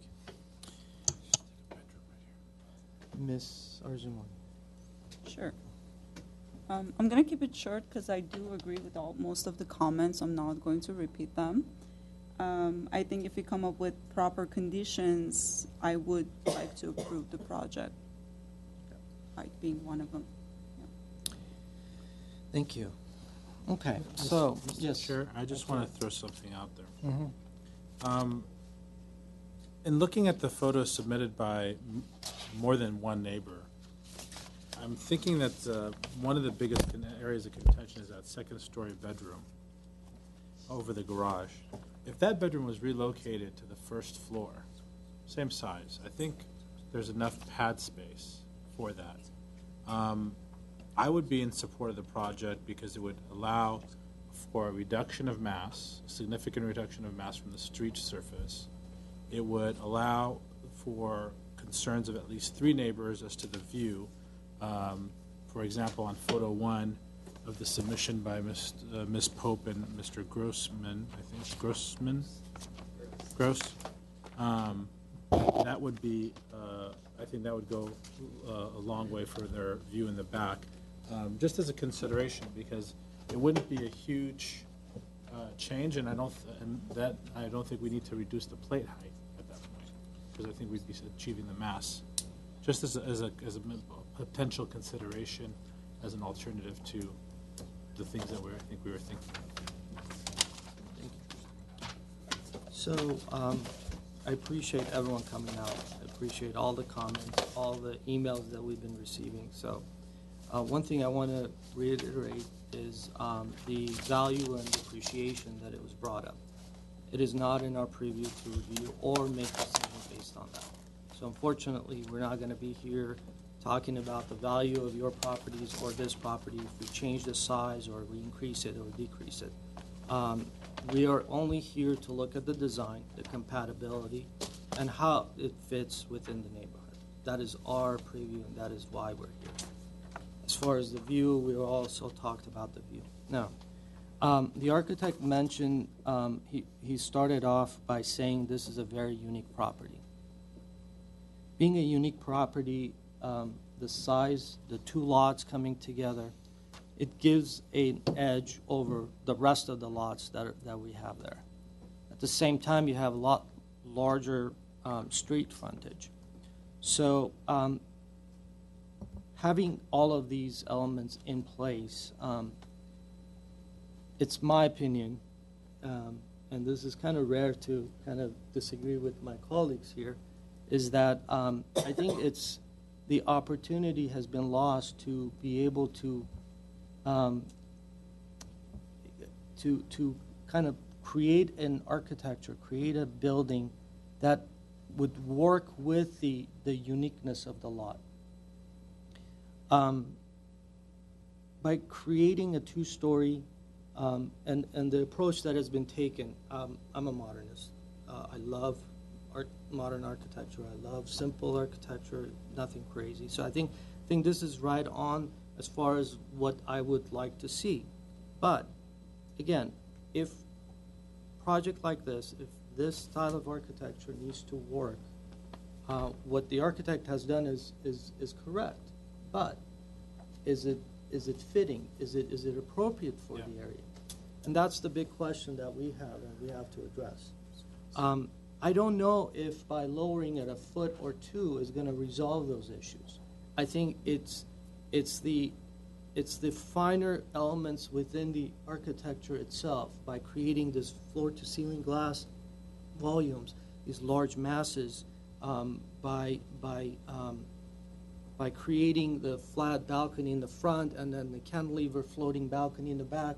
So all of these elements, because it's open all around, all surrounding sides, so everybody's gonna, you're gonna be able to see and get impacted by all the mass that it's created here.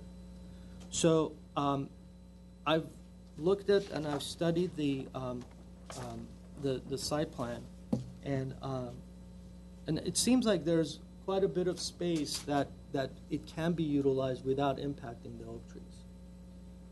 I don't really think that lowering the pad is going to solve the problem, because I think it's going to create other issues, because then you're going to start creating retaining walls with the adjacent properties. You're going to add other elements there that it's going to create certain conditions there that I don't think we want to have. That's why I asked the architect that question. And so I think by lowering it, it's going to be a problem. I think by utilizing some of the open space that it's left there, because there's a substantial amount of open area under the trees that are going to stay open. So I think there's areas there that can be utilized to be able to transfer some of the upper levels to the lower level, as Mr. Charchian mentioned. I don't know the result of that. I don't know what it's going to look like. I don't know what the end result will be. But I think by simplifying and reducing the mass and taking in consideration of the unique site and taking consideration that it's double lot and it's visible from all sides, I think that's going to be the key for the success of this project, in my opinion. So the encroachment of the oak tree over the second floor, I still think that that's a problem, but I think it needs to be addressed properly in the rear. As far as the balcony, having this very large balcony facing the back area, I think that can be utilized by possibly moving the upper section back and then transferring some of the no mass to the front. So you kind of stepping back as you're going further. And that section... Stepping back towards... So I'm thinking, yeah, exactly. So by moving this back, eliminating this, I think it's going to start creating some of the stepping of the conditions and putting more of a mass on this end of the building, of the property, which is, where's this? putting more of the mass on this side of the property. This is the highest elevation and the most that is blocked from any of the neighbors. Whereas removing it from here, having less of a mass looking from here, and utilizing this, eliminating some of the balconies. So there's a lot of things that can happen that it can work, and possibly move the other portions of the bedroom downstairs and so forth. So I think there's definitely room for improvement. I agree with a lot of the comments that you guys made, but I also agree with the neighborhood that it is large. I mean, when you're proposing a house that is twice as large as the rest of the neighborhood, even though the lot allows you to, I think it needs to be studied and well fitted within the context that it's going in. So there's a lot of decisions that were made. I'm not sure it was the right decision or not, such as moving the fence back and reducing the yard on the side yard, whereas we may want to leave the fence where it is. I don't know why that was made or why the front section and so forth. So was that? I think it was mentioned that it was a setback issue. Well, I mean, the fence, 15 feet, okay. But the 15-foot line is, I mean, it's well past that 15 foot. So anyways, the point that I'm trying to make is that I think there's definitely ways that we can massage the massing of this.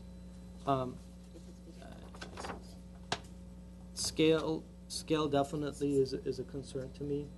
Size, I'm fine with. I mean, size, if the scale is done right, the size should not matter. But if the size is an issue and the scale, the way it sits, I think it's a problem. And also, a lot of people discuss their personal opinion about the style of the architecture.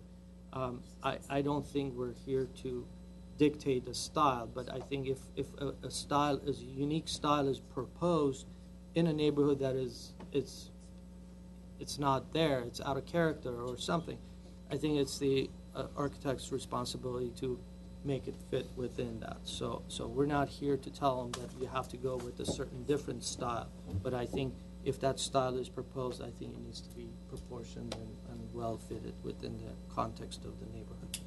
So that's where I am with this. And as far as the rear elevation, the windows, I think a high window can be utilized if the windows are placed in the restroom rather than obscure, or that's an option. But so I will hear all the comments, and then we can entertain some motion, and we can discuss from this point on. Well, I'd like to just, I guess, touch upon what you just left off at, in that, where do we go and what direction do we take? It is 7 o'clock, and we do have three other cases this evening. And so it seems as though, to me, in that if there is support to lowering the pad, lowering the plate heights, along with all the conditions that the rest of the board members have come forward, there's certainly enough for, let's say, staff to work with. I think if we start leaning towards relocating mass from the second story to the first story, rearranging the building, etc., it's probably something that we'd want to come and see again, in that it's probably more complicated and it'd be harder to, I think, prescribe, etc., and would be putting a big burden on staff. And so, in the spirit of time, I think that's probably the best place to start, is which way are we leaning to try to come up with some sort of understanding of the motion and which way it should move forward. Mr. Simonian, I would have been in support of reducing the pad, even though that would require a lot of excavation and lots of trucks going down the street, until I heard from Urban Forestry that would compromise oak trees. He corrected himself and said on the east side, if it's the garage side, which is the most impacting the Alpha neighbors that have come forward with the pictures, then that would not impact the oak trees because there are no oak trees in that area. Is that correct? That is correct. I was referring to the trees in the front of the building. So, Mr. Simon, your recommendation on reducing pad would be at the garage. Correct. So I think that's really a good starting point to see. So then, overall. do we want to hear some of the comments, some of the conditions, and we go from there? Do we have anything that we can? Sure, a couple of them are conflicting depending on, like you said, whether we're having the big approach or the smaller approach. I'll kind of just read everything that I've got. We talked about lowering the pad, and now we're just looking at lowering the pad at the garage side by about 12 inches. Everyone seems to agree that lowering the floor heights as recommended by staff is a good idea. I believe everyone concurs that minimizing or eliminating the balcony at the rear is a good idea. It does seem very easy to shift the volume of that bedroom toward the rear to take up that space and create more of a setback from the street, if that helps. That's something staff would be very comfortable with. There was a mention of reducing square footage, but I'm not sure if that was a condition or just kind of an idea, Mr. Benlian, and I didn't hear that from anyone else. So that's kind of an open item. There was also discussion of adjusting the room over the garage, where there could be some latitude in terms of pushing that either back, or there's also discussion of moving both of those forward to create more space toward the rear property line. There was a mention of the idea of providing greater setbacks at the sides, bringing in the sides from the two side property lines. And some concern about the oak at the rear from Mr. Malikian, but I think Mr. Call thought that it was probably okay with limited pruning for that tree with the existing second floor. And there was also discussion of moving the fence, which would be at the west side of the property line, forward closer to the street so that it would come toward or at the setback line. There's a few feet there to play with to increase rear yard area, and I think that idea was presented. If floor area is going to be moved to the ground level, then they could find more backyard space that way. And that is everything that I've got. I believe there was also a discussion about adjusting the roof pitch.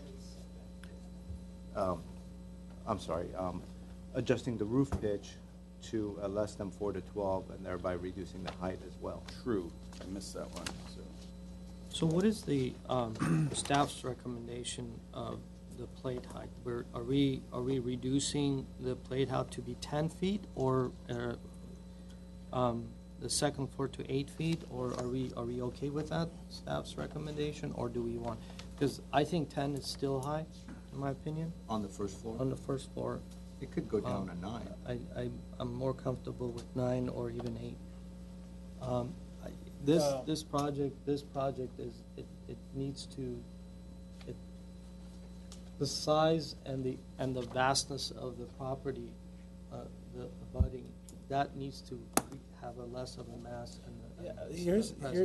I agree that the mass is problematic as designed here, but we have to also, and I'm sensitive to the time issue too, but we're talking about cutting out 3 feet, and first for a modern home, a 9-foot or 8-foot first level is I think very problematic in today's standards. To today's standards. I mean, even in prior standards. I mean, my home was 5 or 26, and they didn't have those kinds of conditions on the first floor there. And also, I think it's problematic to talk about and have this difference between moving it back, moving it forward, moving it west, moving it east. That doesn't provide good direction, I think, to the applicant in the sense that if this comes back for redesign and it doesn't look right, they've done what we've said, which is move it back or so forth. And you also have the setback issue, especially in that, to the Pope property or the Pope Gross property, where it comes close. If you move that second story bedroom back, then you're moving this huge, bigger volume, and Are you talking you're about the enhancing. west side? Is it the west side? The north side. Or the east side? To the north, to the north. I understand, but on the west side of the property or on the east side, are you pushing back? We would be The issue is that we're Over the garage. we're Over the garage. pushing and pulling areas of this building without understanding what the consequences of that. Exactly. Well, my comment would be, where is the problem, and let's try to fix it. From what I heard, the problem is on the east side over the garage. Well, that's Part of one the of problem. the things. That's part of the problem. And But that's why I was overall- suggesting yeah, what I was- overall, overall, I think it is massive in compared to the neighborhood and where it's going. I understand that they're within well below the percentage, and I understand they're well below, but the way that it's designed, having a 10-foot glass windows facing commercial type looking windows facing the street, those are the things that create overwhelming mass that it can be solved, it can be softened. And so those are the things that needs to be looked at so that the 3,000 doesn't become a deciding factor for us to reduce, but we can reduce the mass of the building, not the square footage of the building. And so that's what I'm trying to resolve by lowering this height, by lowering certain things to give them their functional spaces rather than. Yeah, I think if you're going to lower the first floor, by 1.5 feet, that might be acceptable. But anything below that becomes, Okay, so functionally proper. And we're talking about the plate height, so the joists are then above it. So if you lowered a Yeah. 1.5 feet, you're at 9.5, so then you have your 12 inches of joist, so you have a 9.5 foot clear. Yeah. That's Okay. exactly. Just to be honest. So then, Thank you for the can we, non-architect. do you guys want to add to that as a condition, to 1.5 foot, or, because right now it's There is a established- condition for lowering the plate height, so To we could 10 be feet. more specific to 9'6" on the first floor to the plate height. And second floor, They're saying where, 8. what is it right now? It was recommended to go to 8 with cathedral There's ceilings. a condition. To go down eight, which is already a condition, it's already there.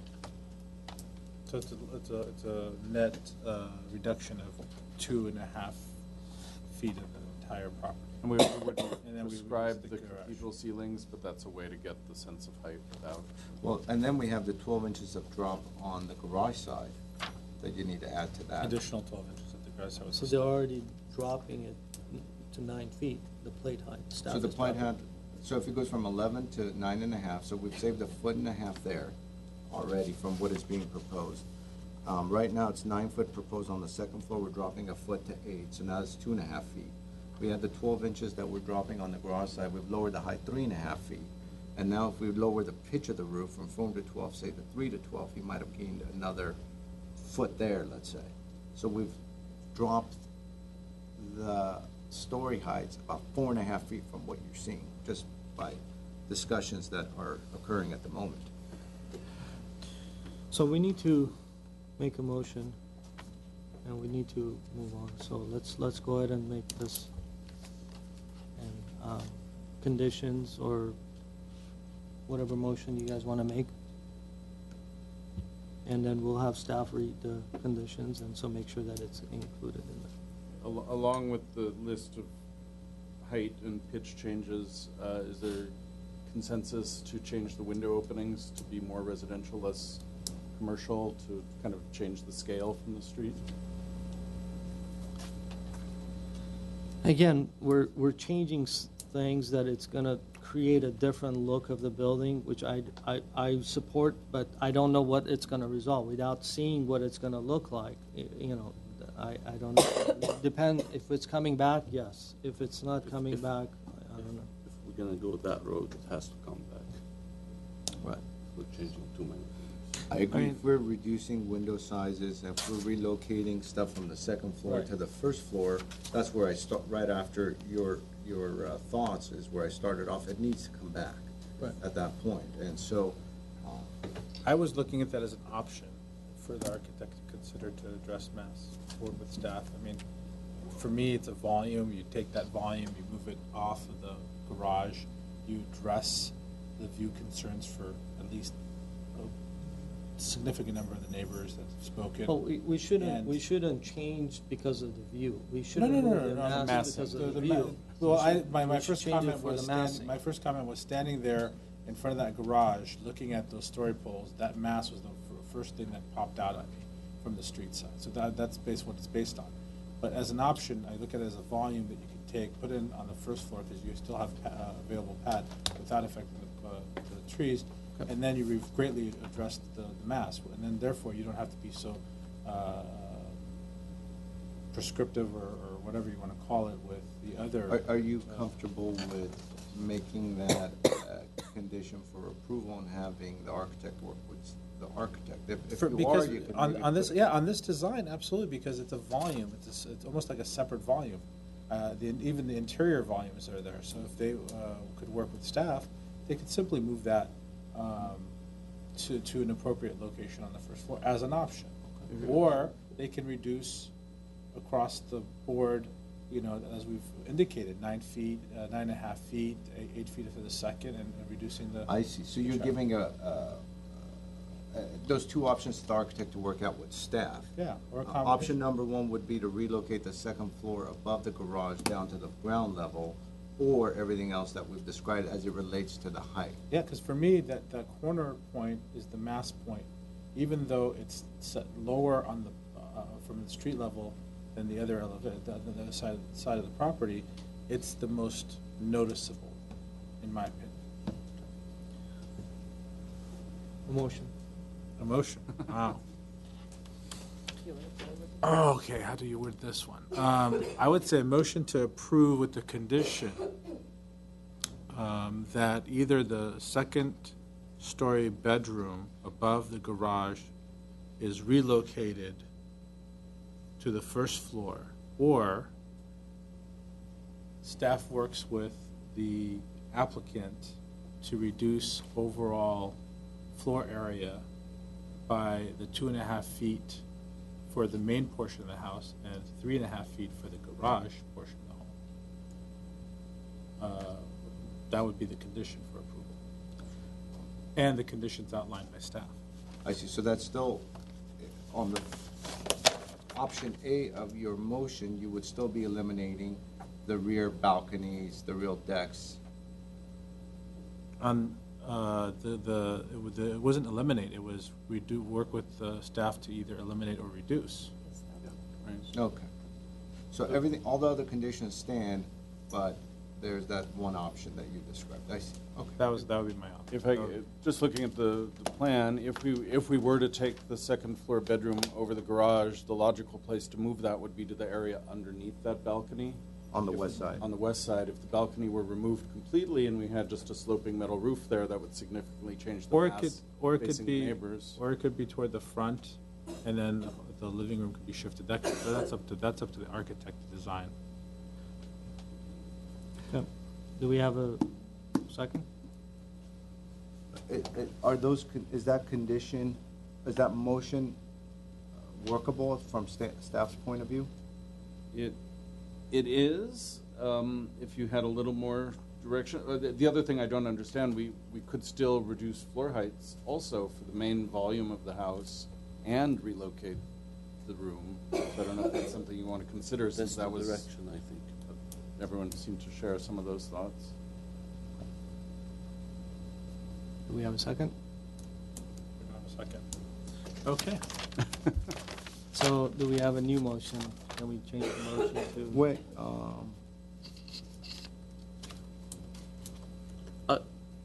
I like Mr. Charshian's idea because You I want a second? had an issue with that room above the garage, and I think that's like the most massive area. But the problem with I didn't second because I don't know how much is it going to impact the design to the point where it might look as a complete different design. right. I mean, in a sense, we're giving the architect the opportunity to consider both options. The family has 3 children, so they're probably going to want the bedrooms upstairs, I'm guessing, together. That's my guess. But in that option, you're giving them the flexibility to work with staff on it. I tell you what, I'll second that motion brought forward by Mr. Charchian, and let's see if there's some support for it, and we could probably, if staff has any questions about the specific language, we could tune it up at that point. There was one point that was raised by, I can't remember which board member, the idea of moving the garage, the first floor portion of the garage forward. I had brought that up as a way Which- to reduce perception of height and mass from the alpha neighbor. Exactly, which could allow the second floor bedroom to recede a little bit in the sense of mass that it has. That's right, because there's a big a garage setback at the moment for the driveway. Right.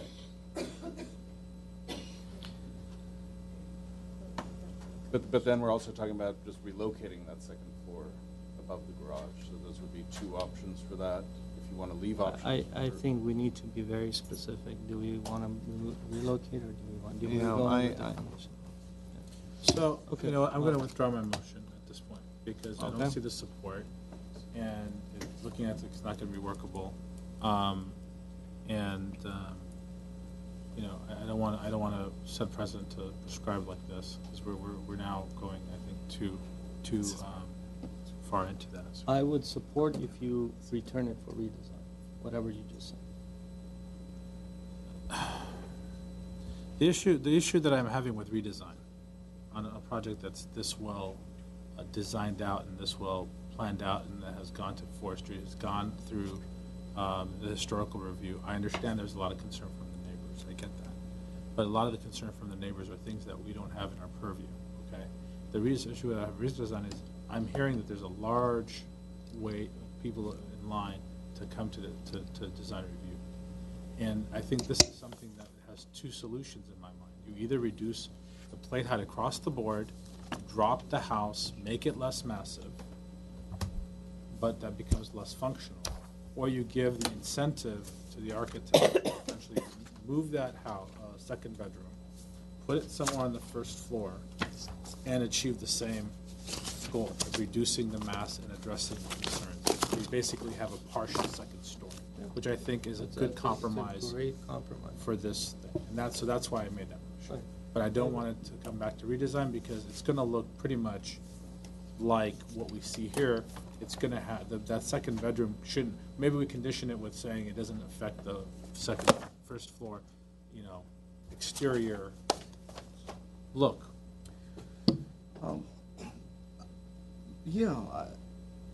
Yeah, thank you, Mr. Bellion. I do. That's from stuff.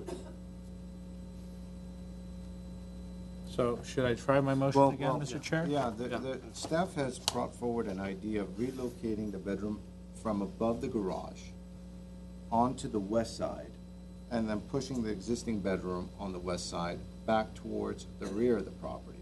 So now you still have 3 bedrooms on the upper level, but you've relocated the second-story mass from the problematic area where alpha is lower in grade to the existing property to this area. So I'm in support of that. And that's in line with what Mr. Charles said. Yeah, that's basically, as a non-architect, I don't do the design stuff, I just look at it. So, I'll make a motion. You're doing well. So you're the same motion, you're basically. The motion would be to approve with conditions that either the entire property is reduced in plate heights as indicated earlier, basically 9.5 foot for the first floor and 8 feet for the second, with adjustments to roof pitch. I think they went to 3 to 12, right? And a further reduction on the garage side of a foot, right? From the, yes, on the pad. On the pad, or pad, yes, pad, that's right. Or relocation of the bedroom above the garage to a location on the second floor behind the current master bedroom where the terrace currently occupies. And if that's done, are the heights still reduced? In that proposal, it's a compromise proposal, so I would say the heights are not reduced. If you guys want to add that as a condition, feel free. Do an and/or. Mine was an or. If you want to do it as an and/or for support, we could do it as an and/or. Okay. I think it's a good compromise based on everything we've heard, so I could support that. Is that a second? That's a second.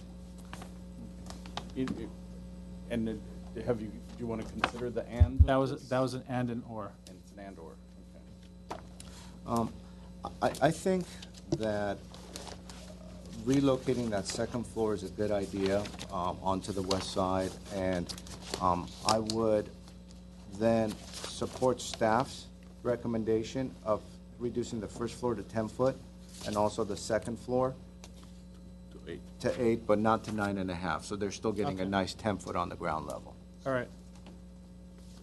And I think that would make a big difference to the properties on Alpha. That's fair for everybody. Yeah. Yes. And then now we don't need to drop the garage any further. The garage will stay at its proposed elevation. That's right. On that second option where it's being the second story bedroom is being relocated, the pad would not have to. And should we still drop the pitch to 312? Yes, all that still occurs. Good. I just want to make sure we got it all. At least that's the motion that's being played out. Yes. Let's see if there's support for it. The balconies, we can't have cross-communication, but the balconies are eliminated based on the conditions as described before. Can we have roll call, please? Was there a second? There was Mr. Simonian, second. Correct. Should I go for roll call? Yeah. Mr. Charchian? Yes. Board Member Arzumonian? Yes. Board Member Simonian? Yes. Mr. Benlian? Yes. And Chairman Malikian? No. Motion passed. Okay. Do we need a break for the second one? I think so. Okay. Take a 5-minute recess.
Okay, and we are back on.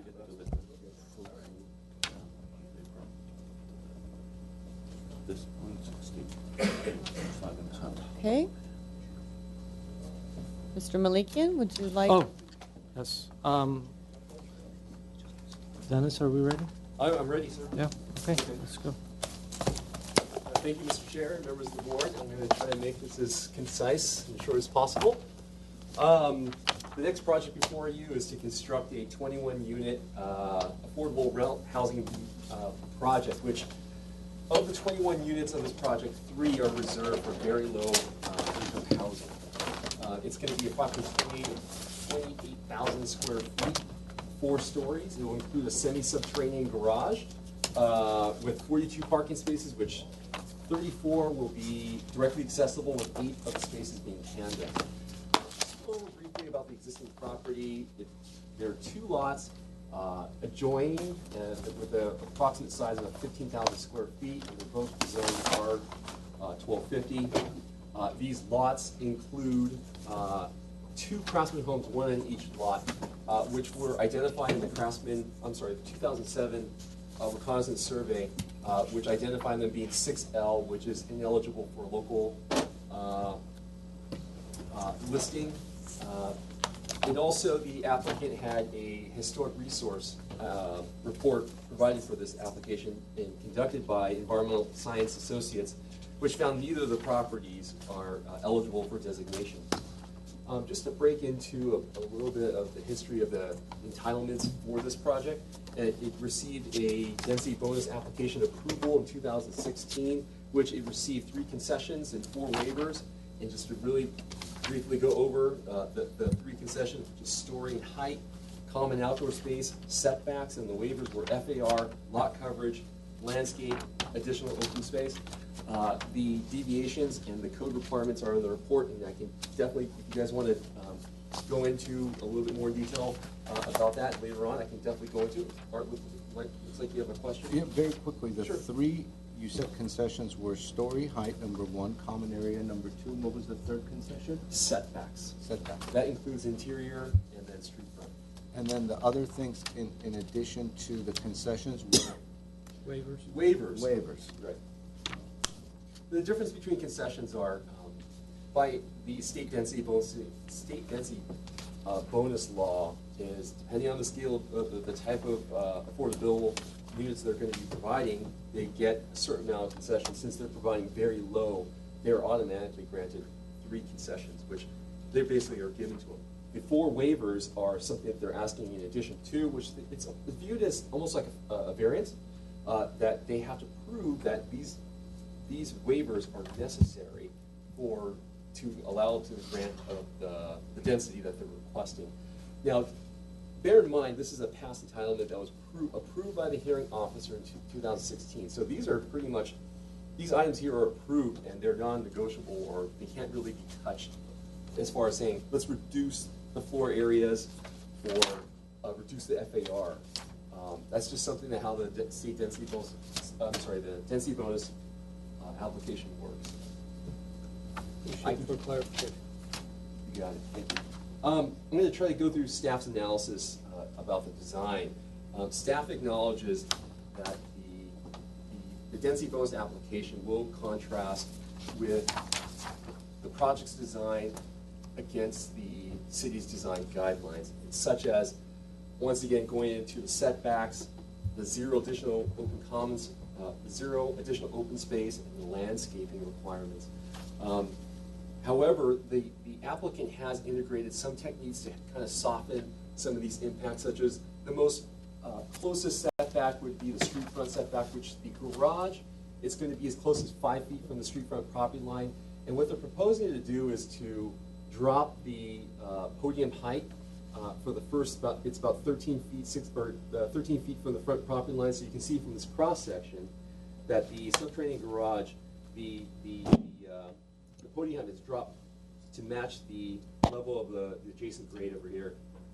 This would be where would be the sidewalk would be, and then continue on. The podium height would be 18 inches. So it's dropped into the ground to match and kind of soften the impact of appearance of a podium or a garage when it's so close to the street front. Like the additional open space requirement, in lieu of providing 0, they've included a 950 square foot outdoor or courtyard area in the middle, and a 1,100 square foot recreation room, and also on the 4th level, which is they have a rooftop deck, which is open to all the units as well, and that's about 400 square feet.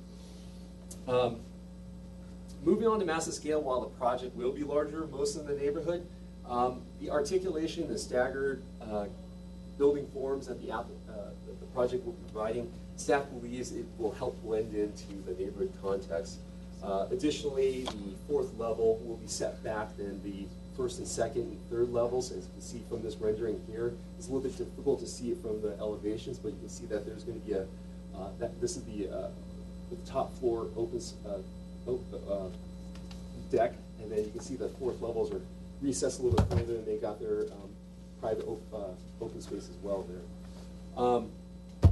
Moving on to design and detail, the proposed contemporary style is appropriate for the neighborhood context. The exterior finishes that they will be providing are smooth plaster, textured composite panels and sidings, nail-on aluminum windows, stainless steel cable, and glass balcony railings.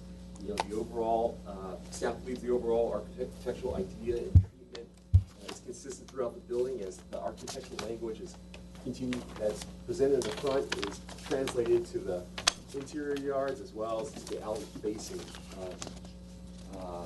facade.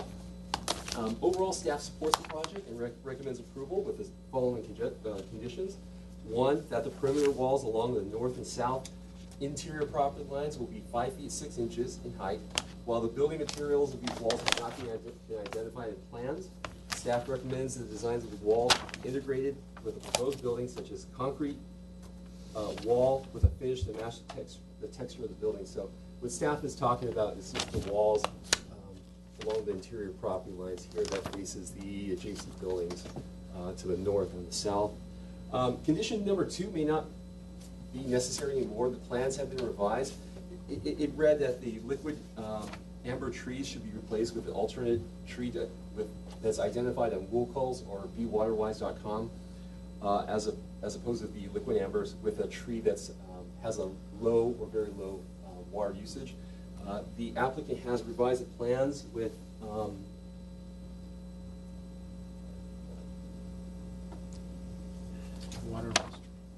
waterized tree. Yes. Thank you. And then number 3 is to submit exterior lighting plans and cut sheets of proposed fixtures for staff's review and approval. Prior to my conclusion of my presentation, staff received 2 emails in regards to this project. It was mostly in regards to their opposition of the mass that's being provided with the added floor area and height, the monumentality that the density bonus is kind of creating here. But those emails have been provided to you and been printed out. And then 1 phone call was received from the public just to be notified of when this hearing will be made, although they didn't say they support or in opposition of the project. So this concludes my presentation. Do you have any questions? Mr. Chair, We have a question. Yes. Has the applicant designated which units are going to be for affordable housing? Of the three, have they designated those on the site plan? The applicant has been in contact with our housing division. Those units are designated by our housing division staff. So what they do is they'll look at the composition and say, answer my question. These are the ones we're going to apply. Answer my question. If you guys have a condition or something that might change the... No, we just can't, no. I didn't see it, and therefore I'm asking it because it's one of the conditions of the very low income housing, that those units be equally spread out. Our housing team is rigorous about it. Usually we see it, and I've seen it before, so I just was asking that question. Thank you. Okay. Thank you. Yes, and one more question. Yes.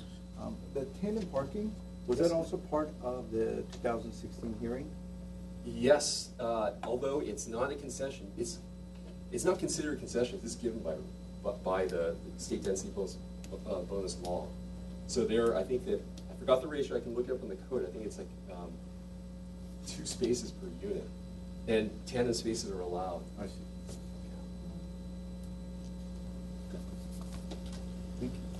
Thank you. Yeah, but when you say 2 spaces per unit, doesn't matter if it's a 1-bedroom. No, 1 bedrooms are 1, 2 and 3 bedrooms are 2. That's correct. I got to double check that, but I think Mr. Simone is absolutely correct. Thank you. Mr. Bogosian, you have a card. Would you like to? Or? Okay. Yes, and whoever is the applicant or the property owner receives 5 minutes versus the typical 3 Yes. minutes. So whoever would like to go first. But at the same time,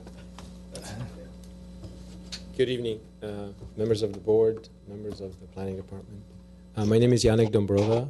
I'm the architect for the project, JTD Architects, 1111 North Topanga Canyon, 90290. So I wanted to tie in just briefly to the presentation you just had, and there was a discussion of this being a unique lot. These lots are actually not unique. They are very typical. They're flat. There are 2 lots, and I think they are very well suited for the ordinance zoning, which is R1250. So I believe the scale of the building, which is been addressed as a concern, has been mitigated as much as can be by the setbacks, by the stepping back of the building. It has additionally been mitigated by preserving the existing street trees. The location of the garage entrance has been placed. We studied several locations to save the existing magnolias along the street.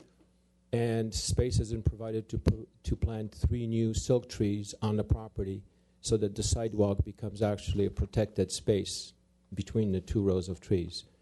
The building itself, the focus of the project from the beginning has been to provide housing, and housing which is quite different from some of the housing that's going on along Brand and downtown in the core of the city, where the units are small and meant for different kind of lifestyle. Here the units are intentionally large. The bedrooms are large. The living spaces are large, with the expectation that there is a need for housing for families. And in conjunction with that, or as a result, we designed a courtyard in the middle of the building which connects to you can see in the middle of the plan, the larger yellow area. The community room is designed as a space that goes through the building from one source of light to the other source of light, with the core of the building right in the middle, with the expectation, again, that the kids that live here can come there to do homework, to socialize. There's really a forum for families to be able to have some sense of security, and at the same time engagement for the kids. The circulation in the courtyard has been designed specifically in this S shape to create a spatial experience which is a little bit richer inside the courtyard, and also to create a variety of shadows and light. A lot of the units are designed, both the 2 and 3 bedroom units. The 2 bedroom units, just for the sake of clarity, are in the middle of the building. So they stack up below the yellow square all the way down through the building. And the corners of the buildings have been dedicated to 3 bedroom units because they have the most access to light. The bedrooms have been designed as suites as much as possible. Each unit has a powder room and a laundry room, so that they really are anticipating family life with all the pressures and needs that go with that. As Dennis Joe has explained, there are significant considerations from the state in exchange for providing a commitment for 55 years, which is going to probably outlive a lot of us, to housing which is affordable. I read the emails that were sent to the city, and in one sense they're saying, well, we don't like the mass, but in second sense, we like the affordable housing. Well, to create the affordable housing, and especially affordable housing for families, not just one bedrooms or bachelor units, you have to create volume. And how you do that is complex. We studied the building very carefully. We tried to keep the materials very simple, whether it's color or the actual texture. Along the southeast and southwest corners, we provided sun protection as much as we could. There are trellises at the top of the building, and then there are trellises around the windows. The living spaces open out onto balconies, so there's an extension of inside to outside. The openings between the living rooms and the balconies are full width and as high as possible. We've looked at how to engineer the floor plates so that the openings can take advantage of the full height. And I think the perimeter, what's not shown there is the exterior of the building will have planters along both sides, and the planters will be filled with crepe myrtles, and the silk trees will be part of the LA between the existing street trees and the building. So what you're seeing in the perspectives are both the existing street trees and the trees that we're proposing as part of the project. The owner would like to relinquish his time unless there's time at the end or a necessity for him to speak in rebuttal. Thank you. We don't have any. We have one more card, so thank you. Thank you. Maureen? Okay. Do we have any questions for the architect? Not that we're. Any questions? I don't at the moment, no. Thank you. So I will. I have one question. Yes, sorry. I'm sorry, Mr. Chair. If there is any reason for not keeping the balcony material consistent, I see that you have, I think, three different types of, like one is like plaster, Yes. one railing, one glass. Yeah. So the buildings, the thought behind that? the thoughts behind it are to give units identity and to create some variety. We've tried one material, we've tried all translucent, all non-translucent, transparent, and in the end, if you look at all the studies, what makes the most sense is to have some variety. When you have some solid, then they protrude and they create shadows. When you have some transparent, especially towards the top of the building, the mass of the building recedes. So that's one of the reasons. And the public space in the middle, the proportions of that front facade are better when the railing is partially solid, but in keeping with trying to break down the mass at the top against the sky, having some transparent glass at the top of it. Thank you. Thank you. We don't have any more cards out, and we have some people in the public. Anyone wants to speak for this? No? Okay. All right. Thank you. I will close the public. So, Mr. Bellini? I can start.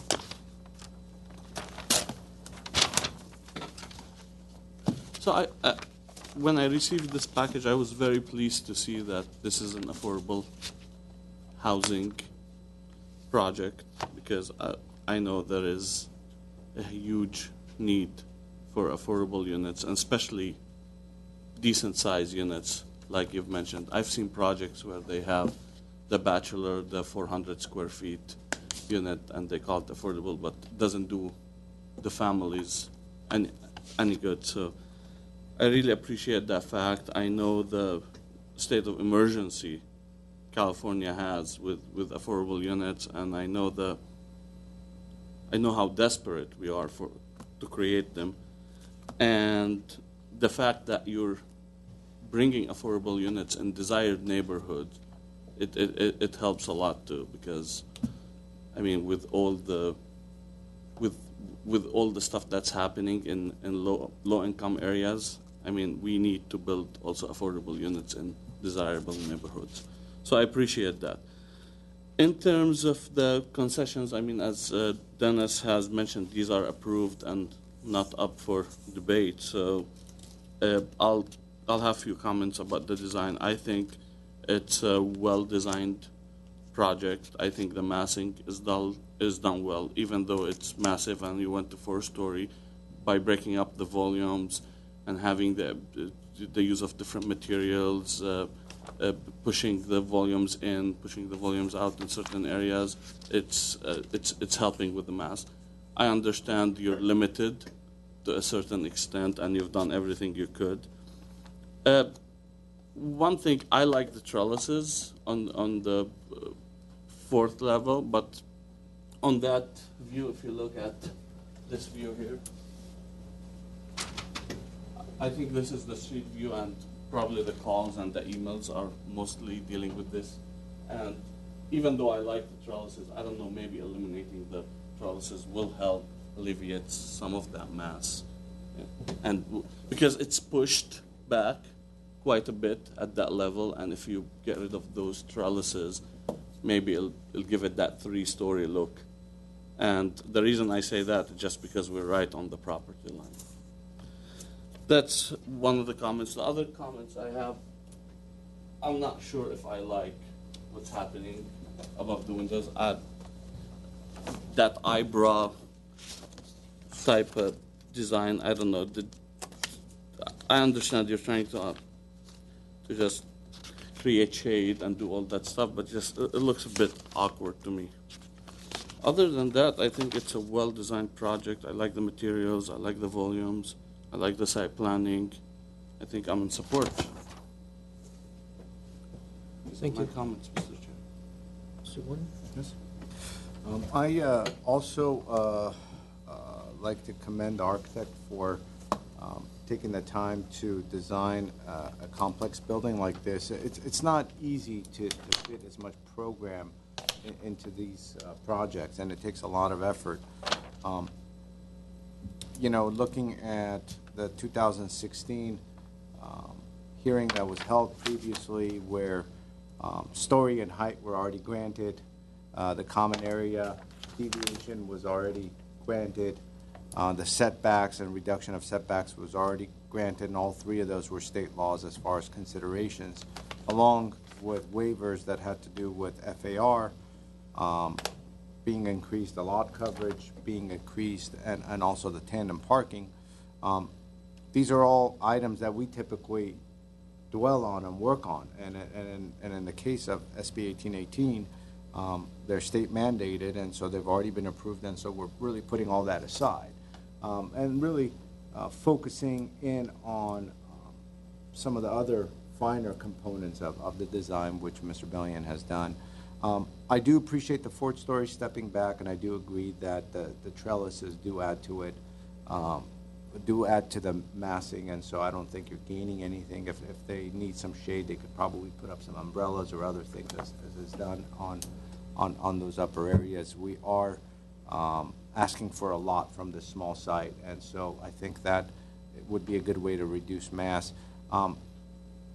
Those window fins, as Mr. Bellion brought up as well, might work more as just a plain horizontal piece over a window that's more integrated as opposed to that L-shaped. They just become a bit contrived, a bit ornate, and I think you're trying to soften up, you know, a stacked wall somehow. But I think there could be a better solution than that. I would suggest introduction of some riglets and control joints on the stucco walls, and through more of these 3/4-inch riglets, you might get a lot of variety and three-dimensionality, especially if there's some contrasting color between the riglets and the stucco, and so all of a sudden, you know, a larger mass wall could have a lot of variety in there, and then you could work in your eyebrows above the windows, but I would steer away from the L shape. I do like the common areas. I think they're worked out for as little space as you had. You worked them in there, and they seem functional in the sense of their general location. So all in all, I do support the project, and job well done. Thank you. Job well done. Would you like to go on this? Sure. I don't have much to say about the design of the building. I do want to support the project. It seems like the design is appropriate within the neighborhood, so thank you. Thank you. Mr. Charcher? I'm in support of the project.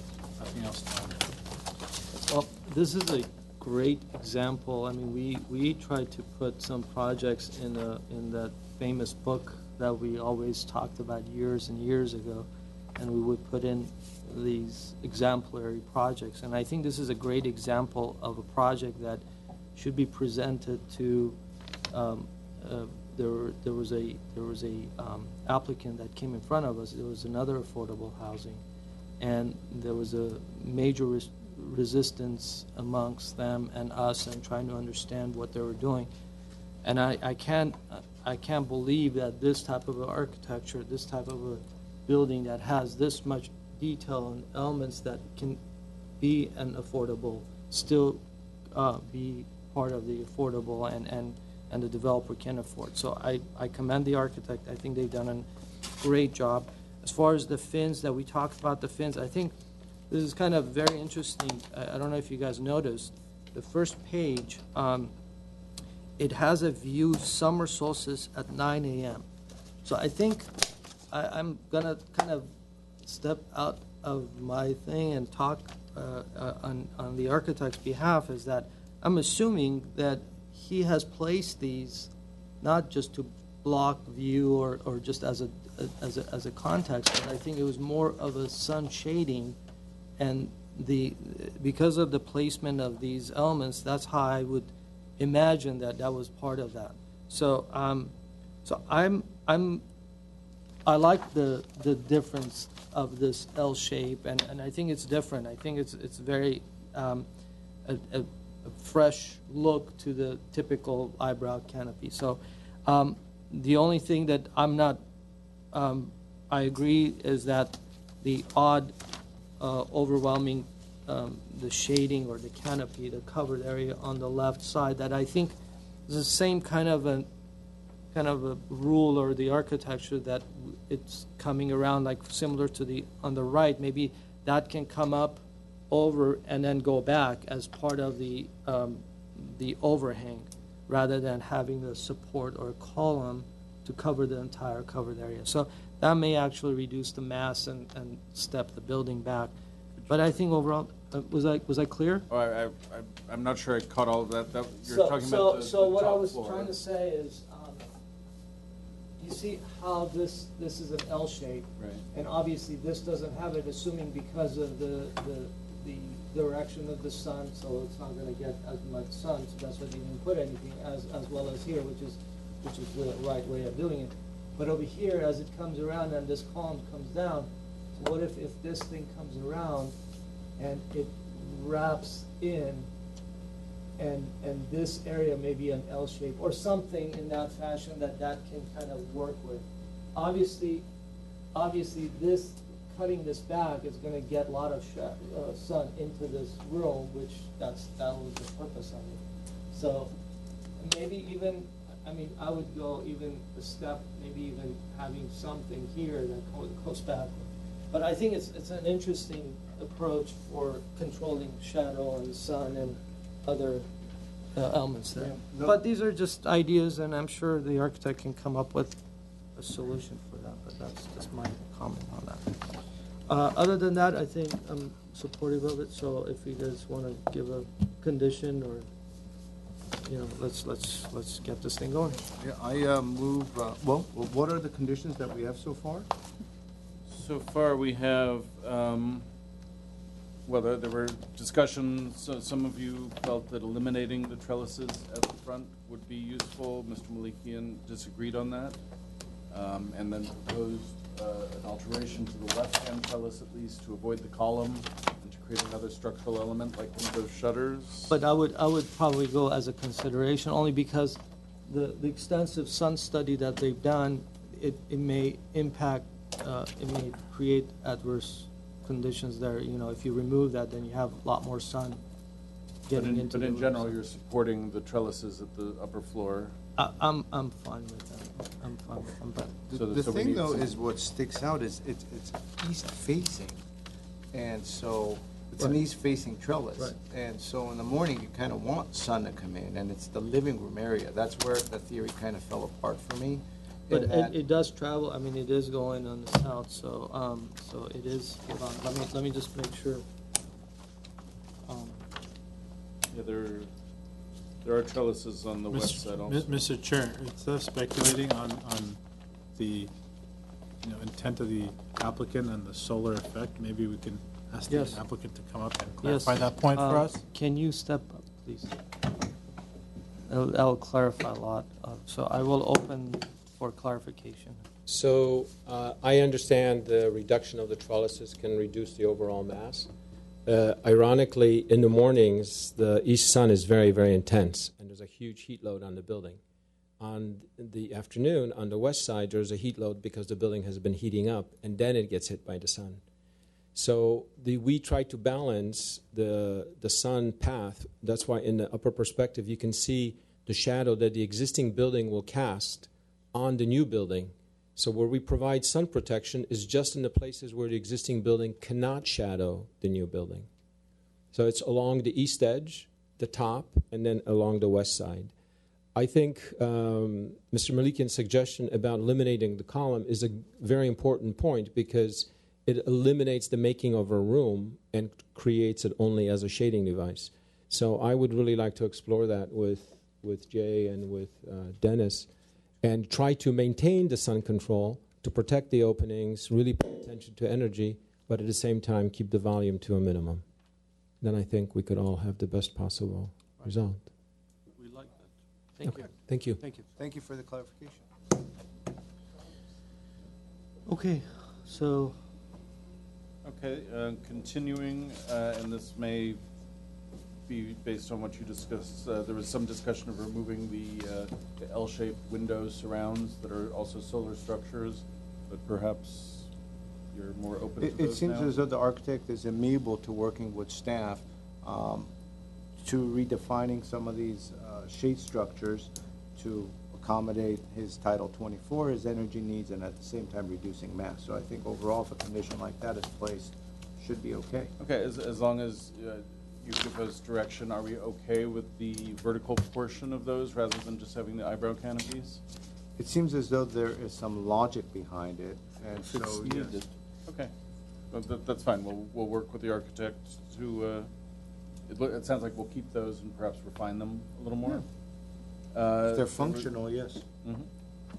There was, and then I assume that also applies at the some of the balconies also have a vertical shade structure, and we'll keep those there. And some of those might be there for privacy between balconies, Right. too. There was a mention of a condition to introduce reglets at the stucco wall surfaces to enhance dimensionality. I was bringing that up. If it seems as though they were trying to add, I thought they were trying to add some variety and undulation to the facade, and that's why they were putting those fins. But it seems as though form was following function and that they had some energy requirements that they were trying to fulfill.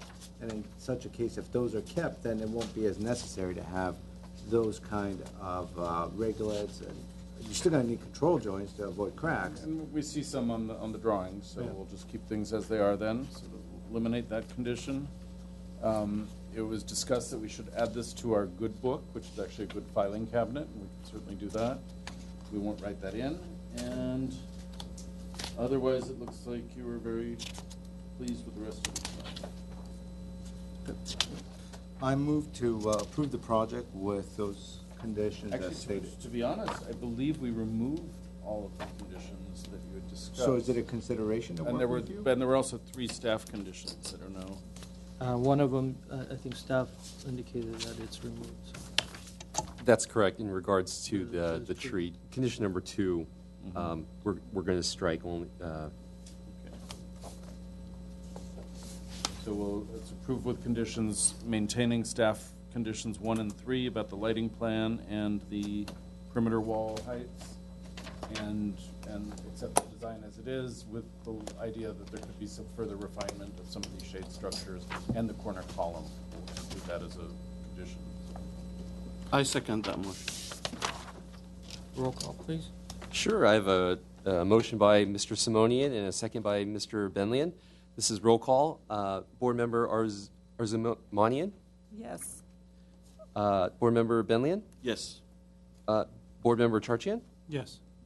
Board Member Simonian? Yes. And Mr. Chair Malakian? Yes. Votes stands at 5-0, approved with conditions.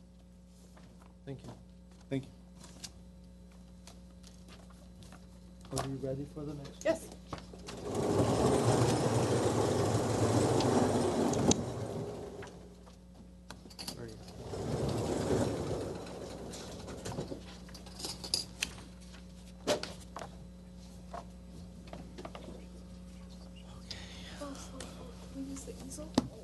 Oh, it's okay. I love to use the easel. Steal our easel.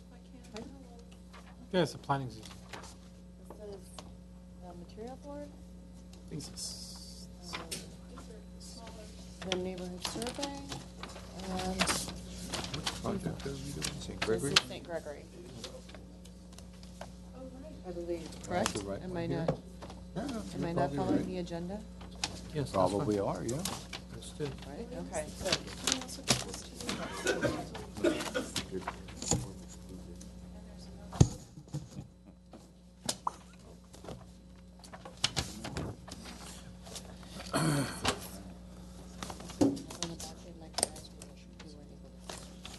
Which one is this? Oh. okay. So, Board Member Malikian, or Chairman Malikian, board members, the next case before you is a new single-family home proposed at 2941 St. Gregory Road. Oh, I believe we have a speaker card. It's a Or a notice postcard? card. Okay, a notice card. Leave right there. All right, thank you. All right.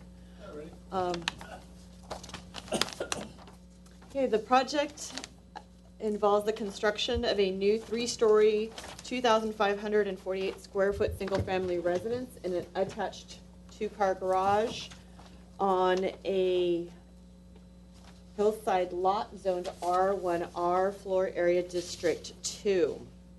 The subject site is a vacant lot located in the Chevy Chase Canyon neighborhood. The property, as you'll note in the site plan, is only 41 feet wide along St. Gregory Road and then flares out towards the rear neighbors with a rear property line of 70 feet across. The vacant hillside lot has an average current slope of 56.7%, and it slopes from the street downward to the rear neighbor, to the northwest corners. There was an administrative exception that was approved back in October of last year, allowing for a 20% deviation for code based on the narrowness of the lot, and that was to reduce the garage interior width from the required 20 feet to 19 feet, and to allow for a portion of the entryway to project, that's slightly cantilevered, to project 2 feet into the required 10-foot setback. So that administrative exception was approved at the end of last year. Was any exception given for the front width of the 41 foot? No, this is a legal lot. There was a certificate of compliance that was done, and so this lot, unlike previous CUP requirements, which specified a CUP for lots less than 80 feet in width in the R1R zone, that is no longer a requirement under today's code. So the administrative exception is solely for the cantilevered walkway and the width of the garage inside. Okay. The staff report was broken into 3 sections. I can go over those as briefly as you like, or I can go into greater detail. I know. Do we have any? Would we want to do that, or do we want to just go through the conditions? Or, maybe we do want to go through the conditions, right? Conditions would be good, yeah. Yeah, let's go ahead and do that. Okay, so just make note of it. Staff report went into great detail how the house is compatible with the hillside design guidelines and consistent with the neighborhood pattern in terms of the site planning, the mass and scale, and the design detailing. And so straight to staff's recommendation was to certainly approve the project, only with 2 conditions. These were relatively minor. The Spanish-style home, the Mediterranean home, as I noted, it's well detailed, well designed, high quality materials. The one item that somewhat of an interesting sort, and I can let the architect speak to it. There's a curvature because the driveway has a bridge, and so there was a question in regards to considering redesigning this feature underneath the bridge. And the second condition was to elaborate on the decorative paving for the driveway. So those are the only two staff's recommendations for this project. Otherwise, I have a question. The back end on that section, there's a substantial cantilever without a support. There is a resident dwelling above that. My understanding, the code doesn't allow that. you can, at this point in time, it's not cantilever. No, this is going to be a solid wall. So you can go ahead and cantilever underneath there. And this was in order to meet the overall height limit. I understand, but what I'm looking at over there and what I was told in the past is that is not allowed based on the code, how it's written in the code, that you cannot have a living space that is completely floating in the air. It has to be grounded. It can be cantilevered in this. It can be cantilevered, correct. It can't be open. It cannot. This particular space would not be able to have pylons, and it would be open underneath. But in this case, these are not structural columns that are open underneath. There is actually a wall. If you take a look, and actually I did not put up the foundation plan, but the foundation plan is actually solid all the way around, and so it essentially sits on the foundation walls. And though the rear is slightly cantilevered, as you can see here in this direction, it is going to project over. It is appropriately grounded. Thank you. Appreciate that. Any other questions? That is probably the shortest presentation yet. So thank you very much. Okay. You have a card? Is it, would you like? Oh, yes. Good evening. My name is Georgie Cager. I'm the architect. I live at 1730 Bonita Vista Drive in La Cañada, California. I'm the architect and the applicant. The owner is Mike and Ruanne McGinnis. Mike is also the general contractor. He happens to live on the property right next door. Just as a little background for the project, Mike and Ruanne have lived on the property at the house next door, have actually owned both lots for about 29 years, and this is now the culmination of, they've raised three boys, and now there's grandchildren, and now this is the culmination of actually a dream that Mike's had for a really long time. And personally and professionally, I'm delighted to be collaborating with him on the design of this. This is a house that he and his wife will reside in, and it's very likely that one of his sons and their family will live in the house next door. So it's not a spec house. It's been it's been a collaborative process between myself and the owners, and it's also been a collaborative process with staff. And it's, for the most part, I think it's been very satisfactory. I've gotten a lot of guidance for what is a rather challenging site. I've never designed a house for a slope this steep. The goal was to have a building that sits on the property as lightly as possible. It's turned into a 3-story building. It does have an elevator. It's 3 bedrooms and 3 bathrooms.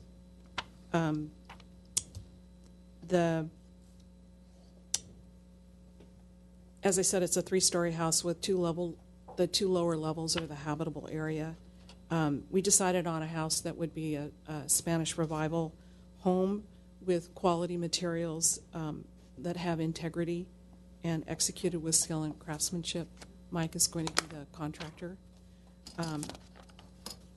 I think the style of the house also sort of echoes the historic sensibility of Glendale. It's a modest home. We asked for the entitlement to be able to not have the front of the house be totally enveloped by garage, and that has been a design constraint from the very beginning. We looked at other ways to be able to put the garage on the property, but this turned out to be the most sensible way to develop it.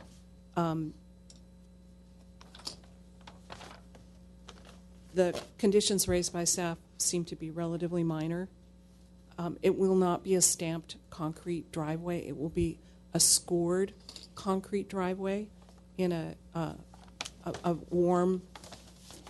We'll be happy to provide staff colors and photographs of the sort of the driveway that we're visualizing, but it would be something that looks like it's been there for a long time, with a water wash finish, not stamped. In terms of that curve, that radius curve on the north elevation, what I have not been maybe entirely clear about, which may be more visible in the foundation plan, is that there's actually a retaining wall right there from the 18-foot line to the building face. And adding that radius was a way to connect the two together and add a little maybe a little lighthearted touch to it. There are other radiuses on that elevation, and there are radiuses used in other parts of the house, even though we don't have arched windows. I don't really have much more to add except to answer any questions that you might have. Oh, I'm sorry. One last thing. We had a block party night before last. Mike and Ruann invited all their neighbors on the block to come over to see the scaffolding, the story poles, to view these renderings, to meet me so I can meet them, talk about whatever concerns they have. We didn't have maybe as great a turnout as we hoped. We had about 6 neighbors, and everyone was in support of the project. They were all delighted that a building was happening there, and they were very happy for. They knew that it was, and it's been expressed by one neighbor who was not able to stay longer this evening, but they have complete confidence that it will be a quality product based on their personal relationship with Mike and Ruann. Thank you. Thank Do we you. have any questions? Question, Mike and Ruann that you're referring to, do they live at the house on the, so if you're looking at the vacant property, on the left, there's that driveway that goes up? Yes. I see. Okay. Yes. Thank you. Any other questions? Thank you. Mike McGinnis? I think Georgie already said a lot about. I've lived there a long time. I We moved in apologize. there- Your name for the record, Oh, I'm please. sorry. My name is Mike McGinnis, and I live at 2943 St. Gregory Road. So we bought the house with this lot on it 28 years ago, and it was my dream to build a house there. And it's just, our kids happened, and we raised our kids, and so it's taken me a long time, and the money and all that kind of stuff. But this is something I've wanted to do ever since we moved in there. There's probably only 5 or 6 neighbors left on the block that were there when I first moved in there. But all the neighbors we talked to about this the whole time, and nobody's been as objected to it. My neighbor next door, he lived there he moved in a year before I did, and he just moved out about a year ago. So I have a new neighbor right to this. The only person who might be impacted is the neighbor right to the, I guess it's to the north. And he seems to be very supportive. He didn't come here tonight. I didn't see him at our house a couple nights ago. But he's pretty excited about it too. And he's, I guess what I'm trying to say, I don't have any neighbors that I've talked to that have voiced any negative opinion about it. So that's all I really want to say. Thank you. Okay. That's highly unusual, by the way. We have also a card, I believe they're gone, Karen and Mike Beard, and there's a note in there. Do we want to read that, or do we? Why don't is you it go ahead, something- read it for the record then? We're not able to stay to speak. We, as neighbors across the street and 3 doors down, are in support of the building of this home. We feel that the style and design are very well done. Knowing that the builder, we are confident in his ability to be considerate builder, making a minimal effect on the neighborhood. We feel that this home will be an asset to our neighborhood. Mike and Karen. So if we don't have any more questions for the architect, I will close. I don't think there's any. Oh, we do I have have a couple of just quick ones. Can you just to please make step up, sure please? Thank you. We're giving this the. Of course, I'll do my best. Thank you. Are there any trees that are being removed as part of this project? There's small ones. They're not. They weren't not. Let me back up. We've had a tree survey done. There are 2 oaks on the property, but they are both on the property lines, well outside the footprint of the building. So let me rephrase the question. Are Yes. any protected trees No. being removed on this No. project? Okay. Second question. The style, you stated the style of this as Spanish Revival. Okay. With some leeway. All right. It becomes a little more modern towards the back, a little bit more Sure. glazing towards the view. And then, is there a reason for not having some of these windows? I'm just going to approach right here. Some of these windows here, and then over here on the balcony, not being centered with the ornamental metal and other things. Is there? I mean, Spanish Revival and Mediterranean usually have much more geometrically centered windows to balcony. So I'm just wondering if there's a stylistic reason or a functional reason for that. It's a tight floor plan. I have to say that my personal background is in historic preservation and restoration. It's a vocabulary that I'm pretty familiar with. I've seen very formal Mediterraneans, and I've seen more informal Spanish Revival, and this is meant to be a less formal house. Sure. No. We're past the stylistic question, Okay. and I'm just asking about now the window. For example, here on this balcony, you have it kind of set to the left of the opening of the balcony itself. Yes. Right, and then you have these that are not centered to the volume. Mm-hmm. That's a stairwell where you've just pointed on the lower elevation. The upper elevation, where the balconies are, with staff's advice, we step the wall in of the balcony so it does not line up with the outside walls of the house, so that there's further articulation on the north elevation and also on the south elevation. Okay, thank you. All right. Thank you. So I will close the, Mr. Simone. Overall, I support the design for several reasons. One is it's a very unique site. You have a very narrow lot, and you're trying to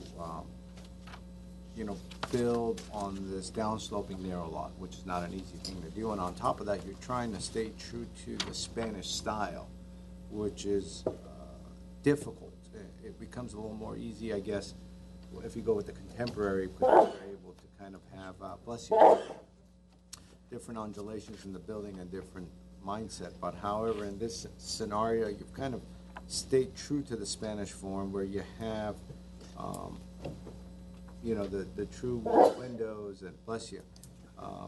You've worked out the window surrounds. You have the cantilevers happening with the, portions of the garage over the floor below. You have the beams underneath that are being emphasized. You've thought through how the downspouts are kind of integrated into the project. So all in all, I think you've been able to work with the design guidelines in a sense, because you're stepping down. As you're coming down onto the hillside, the house is stepping down with it, and you've really minimized the roof shapes in a sense by doing that. And so you've taken a complicated scenario, but you've really simplified it. And so, there could probably be a lot more interest in the front of the building, but at the same time, because of the width, there isn't much you can do. It's almost all governed by the garage itself. So overall, I support the project. I do like the colors, by the way, that you've put forward. I do like the materials and the details. I'm a big fan of these kind of earth tones coupled with the greens, and I think that's going to work well, because it's going to be very harmonious with the nature around it, and you're using good quality tile. So all in all, I support the project. Very good. Mr. Georgia? Sure, thank you. I think it's a very nice design for the lot. I will join in Mr. Simone's comments. There are just two things that just seem amiss to me, maybe three. One is the alignment of the windows to the balcony. Maybe the rendering is not giving us a good reflection of that, but it just seems a little off. The two volumes I pointed out earlier, these two in reference to these details here, and then this balcony in reference to this opening here. That's one. The second issue that seems a little amiss to me is this spiral detailing that's on the ornamental metal that doesn't carry over. So it's used in part but not used in other part, at least on the rendering detail. Maybe that's on purpose.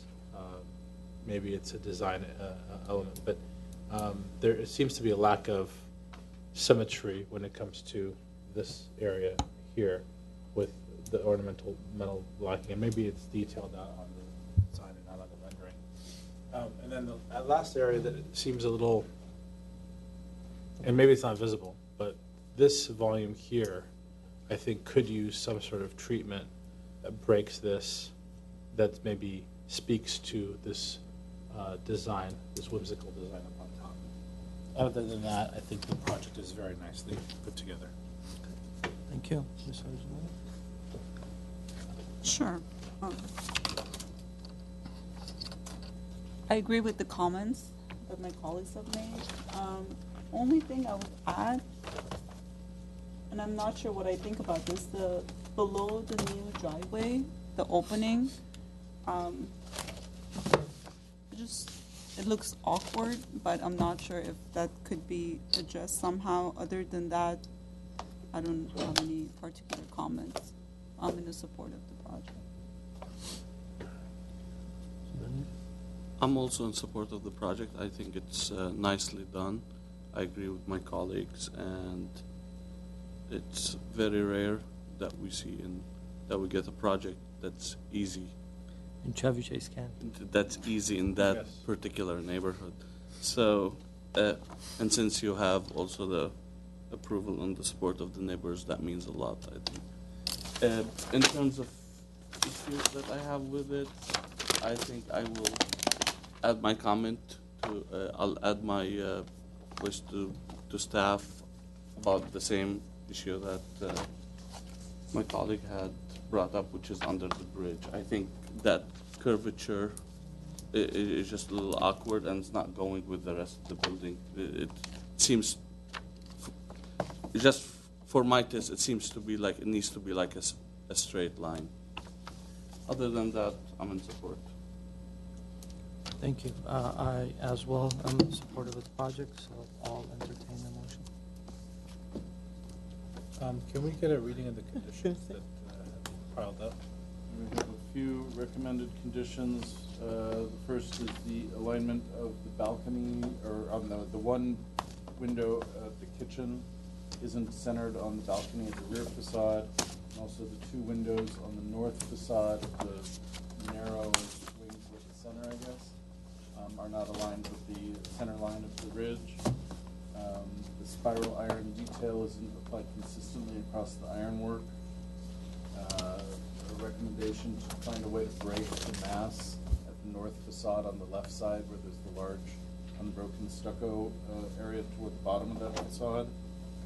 And then two board members supported the staff condition about the curved area below the bridge to kind of make that more rectilinear or less whimsical, unfortunately.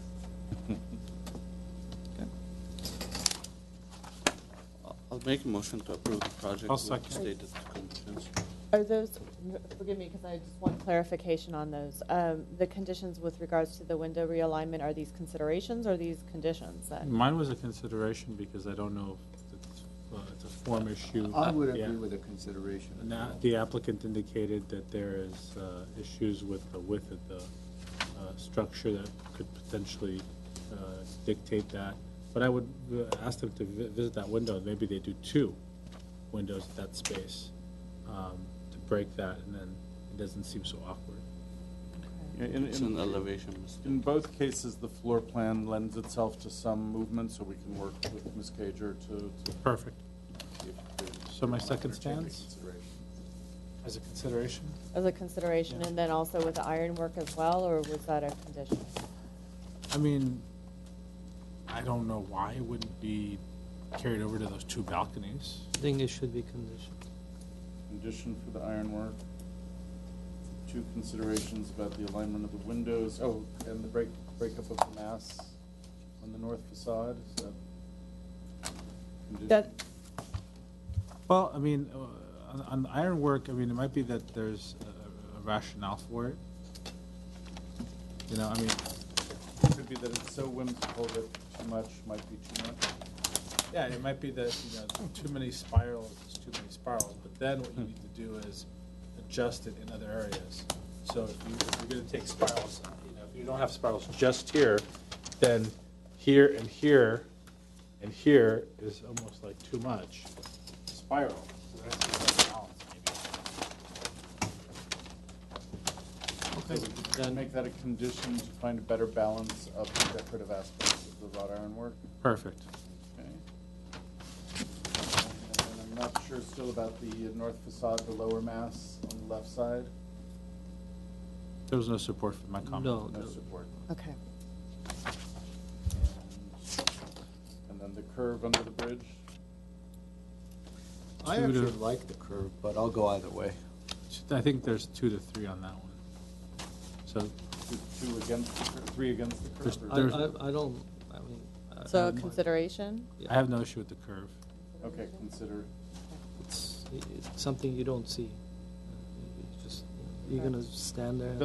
Even no one's going to really see it. It doesn't You'd love to see how it's getting. Yeah, no one's going to see it. Yeah. Exactly. And then condition number 2 that was recommended by staff originally has been already addressed, and so that can be eliminated. So is there a motion to approve with conditions? Was made by me and seconded by Mr. George. And I'll still second, yes. In terms of a roll call, Board Member Charchian? Yes. Board Member Arzumanian? Yes. Board Member Simonian? Yes. Board Member Benlian? Yes. And Chairman Malikian? Yes. Motion passes unanimously, 5-0. Thank you. Good luck building it. Thank you. Thank you. Thank you. Thank you, Jay. Of course.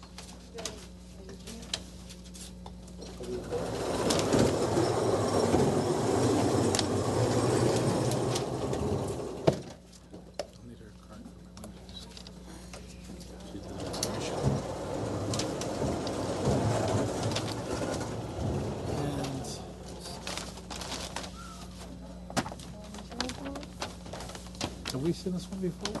Pardon? Yeah. Yes.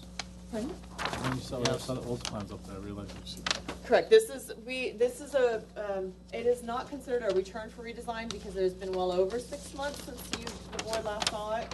But for the sake of the board and in terms of what direction you gave the last time a year and a half ago, staff has put up both the old plans and the new plans. And actually, the staff report addressed the fact that overall, and just to go back a few steps, the last case on tonight's agenda is a project for a new 2-story, 3,248 square foot single-family residence and an attached 2-car garage, also located in the Chevy Chase Canyon Homeowners Association area on a approximately 13,000 square foot lot and is zoned R1R. The average current slope of this particular lot, again, it's a downsloping lot from the street side to the interior rear yard. It has an average current slope of approximately 60%, and the project in this case involves a total of 534 cubic yards of grading. So the majority of it being cut and some of it being filled. The house is designed in a hybrid Mediterranean Spanish architectural style.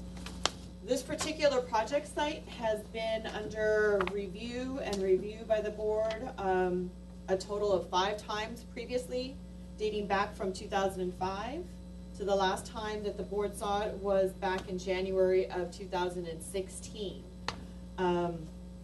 There have been different architects and there have been different owners. So, mind you, the most recent one is the last time that the board reviewed this was, again, like I mentioned, January 2016.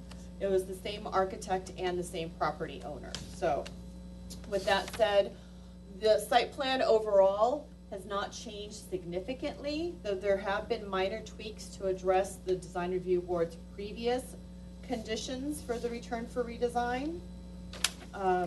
I'm just going to go through it very quickly unless you'd like to. No, yes. Pardon? Okay, because I can tell, given the lead. I apologize, I'm going to step away.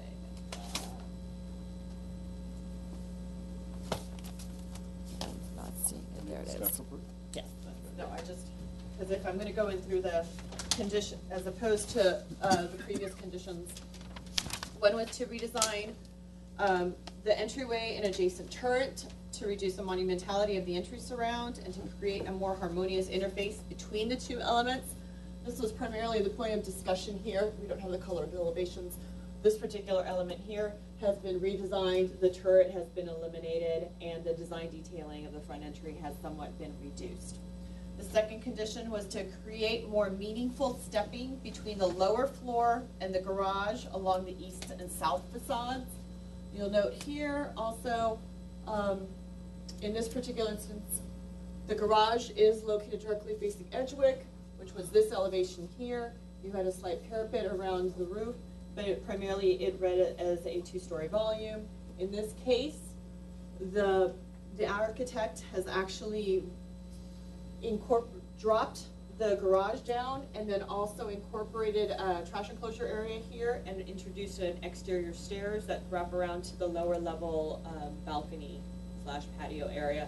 So this particular southeast corner of the elevation has been revised.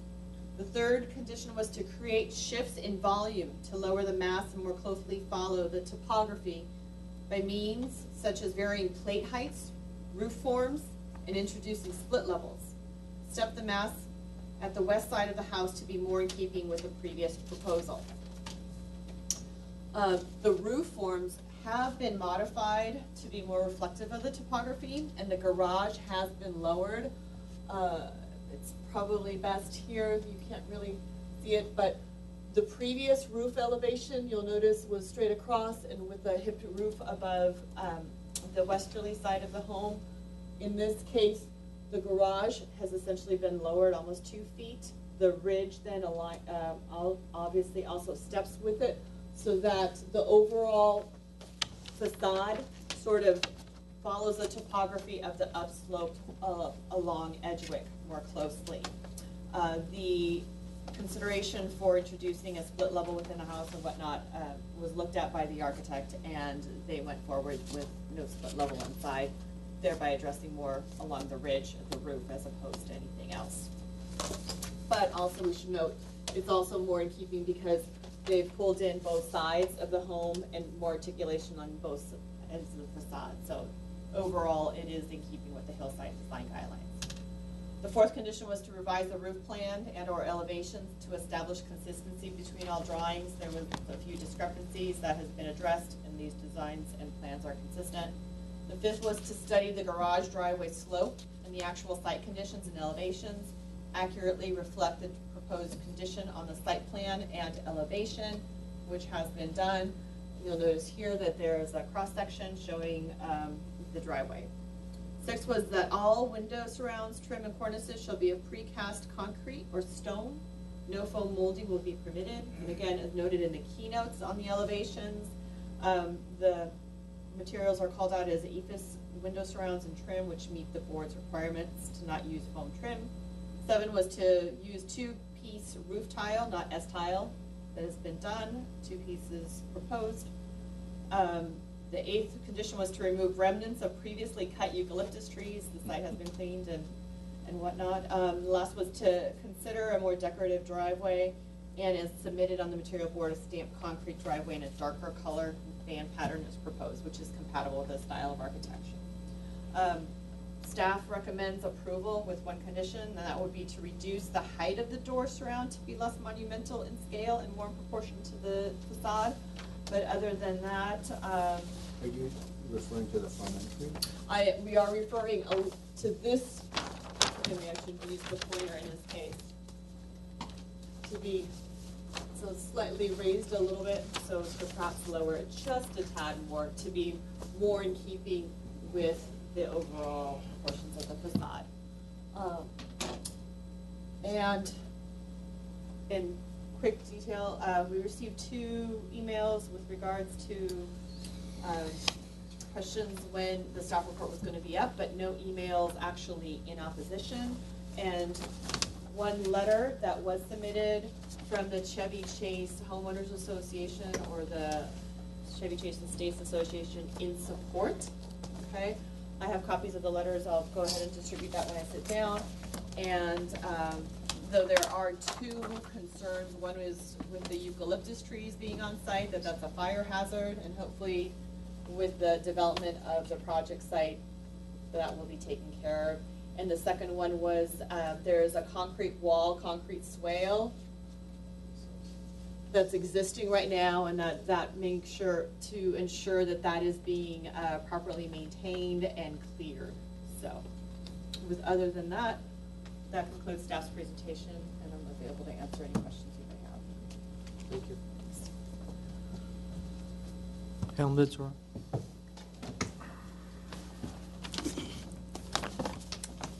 Good evening, Mr. Chair and members of the board. My name is Hamlet Zorabians.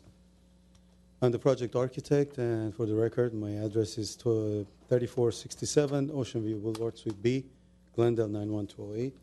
I think really I explained already the conditions that last time we received, and unfortunately, a year ago, the previous owner bailed out because he was just so overwhelmed by the process. So now it's the new owner that they're going to reside there, and they really like the design. They wanted me to keep it as Spanish Mediterranean, and that's what we did.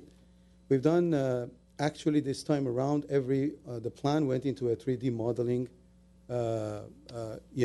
through it, so we actually combined it with all contours and everything of the lot to be able to identify how this is going to look like.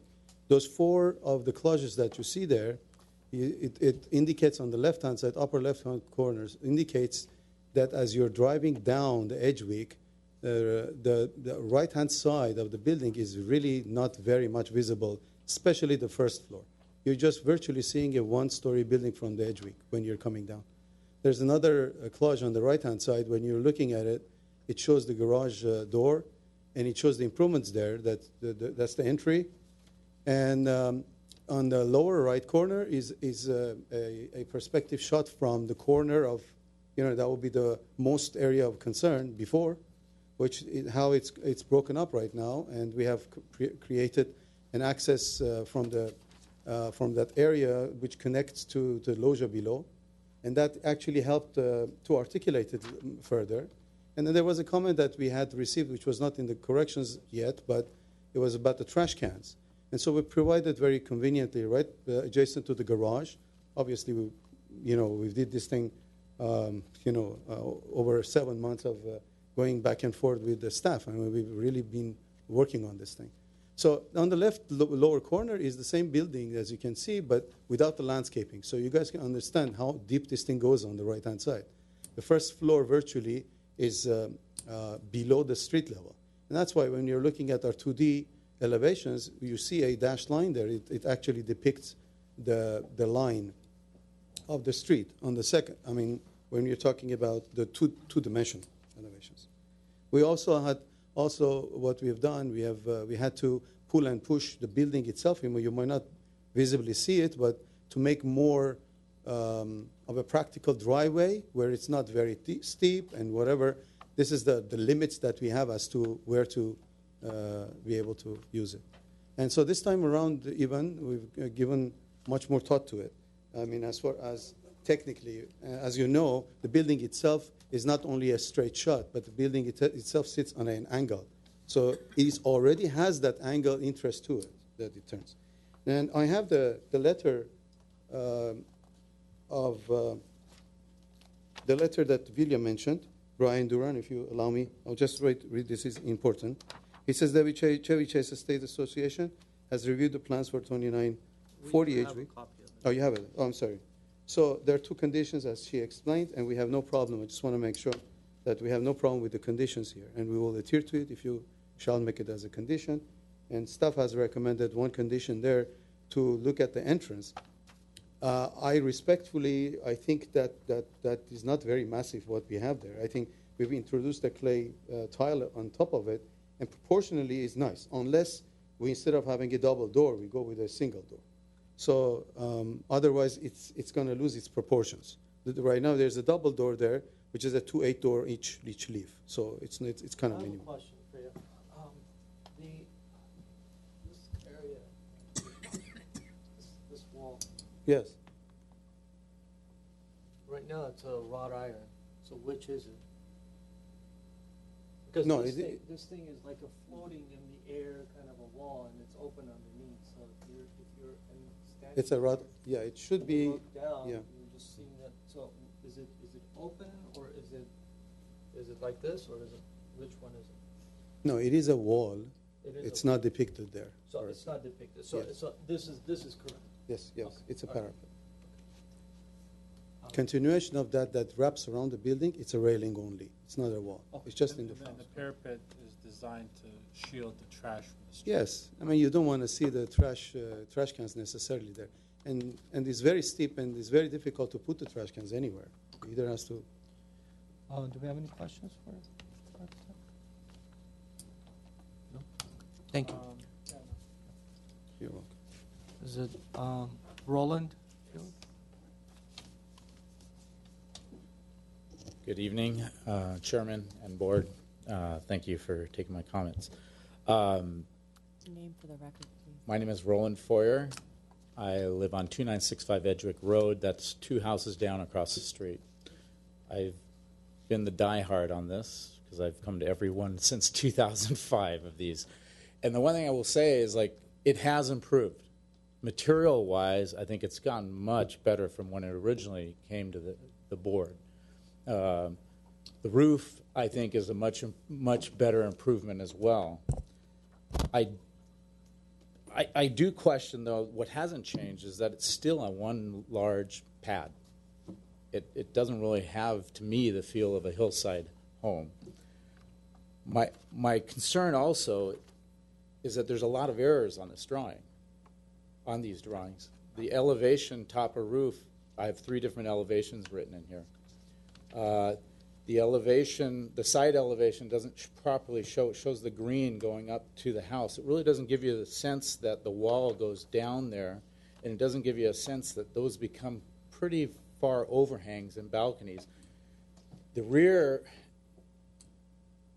and I don't know if it's easier if I just came up and showed, if I pointed it. Yeah. So this area here. This area here would actually come down further. It's not going to show it like this. This wall actually comes up like this, the chamfer, so this is all incorrect as well. So you don't see the overhangs here, which I think get quite large because of the chamfer.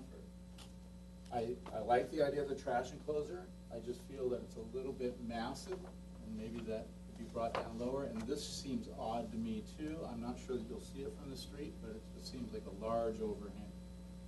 So those are my comments basically on the design. And one of my big concerns, again, is just the accuracy of it.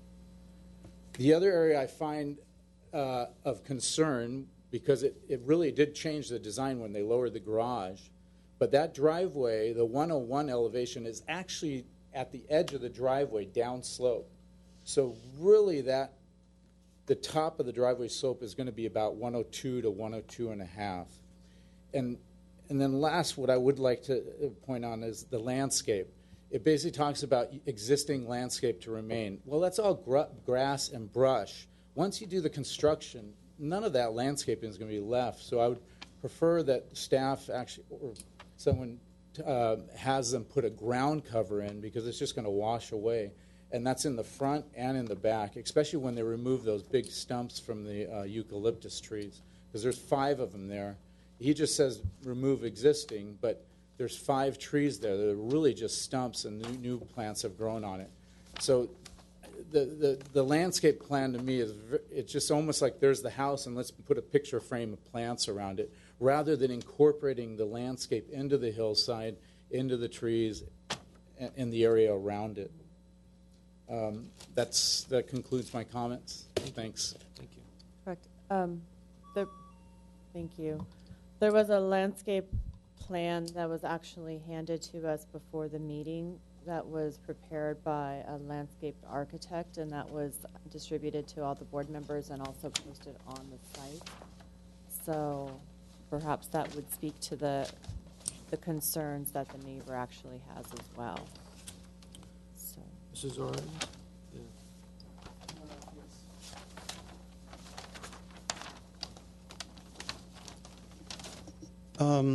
Again, for the record, my name is Hamza Zorabian. I'm the architect, project architect.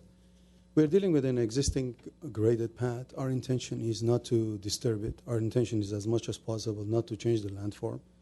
We have an existing driveway that goes down. We're trying to, and it's pretty narrow. Instead of touching it, instead of putting so much soil back and forth to it and touching, as far as regrading the whole thing, we just avoided all of that. The pattern of how you're entering the house is very similar as to the next door neighbors. I mean, if you drive up there are a lot of houses there. I must say they're not as nice looking as this one, but they have the driveways the same way. They drive into it, and then on the bottom you have basically the other two levels. So it's very similar treatment there. What we have here is that we've taken advantage of the flat existing site, and we have built this building and designed the building there. Now, one thing that I think it's not very clear for people who are reviewing it is because it has the building itself it angles. So sometimes when you're looking at the elevations, some portions of the elevation is angled. It's even harder even to show the roof when the ridges come down in a certain angle. That's why we put this thing in a 3D model. And that's why 3D model spoke to us truthfully. Now, we have already tested it. We put it on the contours, and it is what it is. I mean, this is the set. So I don't really know any inaccuracies. There might be obvious. We have minor things there, but I don't see overall any inaccuracies. I think some of them it's kind of difficult when you're looking at the 2D and the 3D. You need to kind of relate, and not everyone can be clear to anyone. That's what I just want to say. Thank Yeah. you. Any questions? Okay. Thank you. So, public session is closed. I'll keep it short and simple. I think the architect had met the conditions that we've set during our last meeting, so I'm in support. Mr. Simone? I agree as well. Going through the conditions one by one, it seems as though every one of them have been met. The one discrepancy that you brought up, Mr. Malikian, over the trash enclosures, I think since it's kind of overhanging over, since it's cantilevering in that area, you might want to use different type of material, like horizontal wood or something like that, to enclose the trash area, so it doesn't add to the general mass of the building in a sense. But overall, I do think that the entryway and the entrance has gone smaller in size. In fact, it's almost nondescript in a way now, and so I don't really particularly feel as though it's massive in a sense.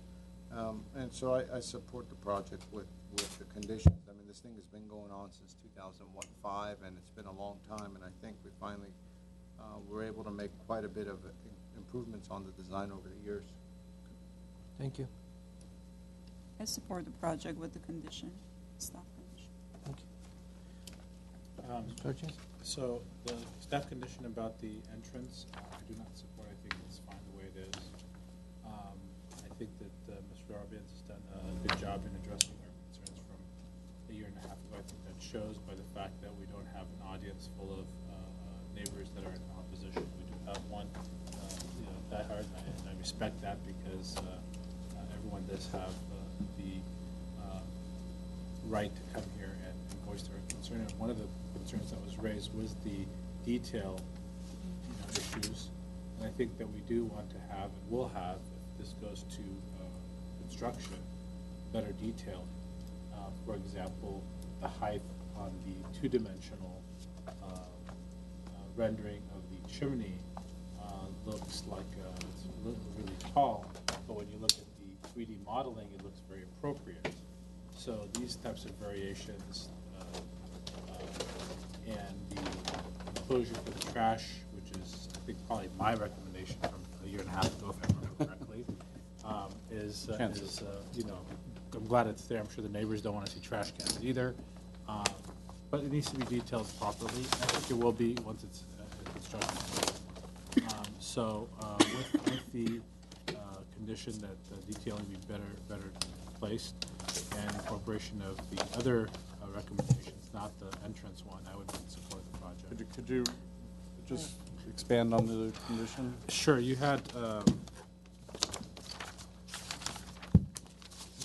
reduced the height of the door surround. So that was We're eliminated. eliminating. And so the only condition that I would have is just have more detail as to clarification as to the trash enclosure. Oh, the same. And if I can just add something, when we review the drawings, for things like height, we're looking at the elevations. If you do think the chimney is too tall, we're not going to rely on the 3D for that. So just let us know, but either way. So I as well, I agree. I think it's a very well designed. I think it's time for us to move this project along. I have one consideration to give. I think the front of the building, so much effort and detail and so much elegance have gone into creating all these articulations and everything. But as you come to the back, that is kind of lost. It becomes more of like a functional square. So I think if it's possible as a consideration to carry some of the details from the front to the back, I think that would really soften some of the detail or, you know, the railings and other elements that are around the windows and everything else. But other than that, I think it's a great project. So can we get a motion, please? I move to approve the project with the stated conditions and considerations. Is there a second?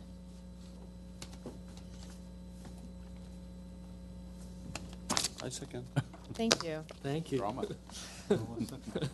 I have a motion to approve with conditions by Board Member Simonian, a second by Board Member Benlian. In terms of a roll call, Board Member Benlian. Yes. Board Member Simonian. Yes. Board Member Arzumanian. Yes. And Board Member Charchian. Yes. And Chairman Malikian. Yes. The motion passes 5-0. Thank you. We still have one set of minutes. Those would be for the minutes from August the 10th of this year, and board members Benlian, Charchian, and Chairman Malikian were present. Only a 3-member board. I move to approve the minutes. I'm sorry. You want a Either second? Mr. I'll second the approval of minutes. Okay, Board Member Benlian made a motion, Board Member Charchian seconded, and Mr. Malikian, would you like to? Yes. Yes, thank you. Motion passes 3-0. Is there a motion to adjourn at 9 p.m.? Motion to adjourn. Thank you.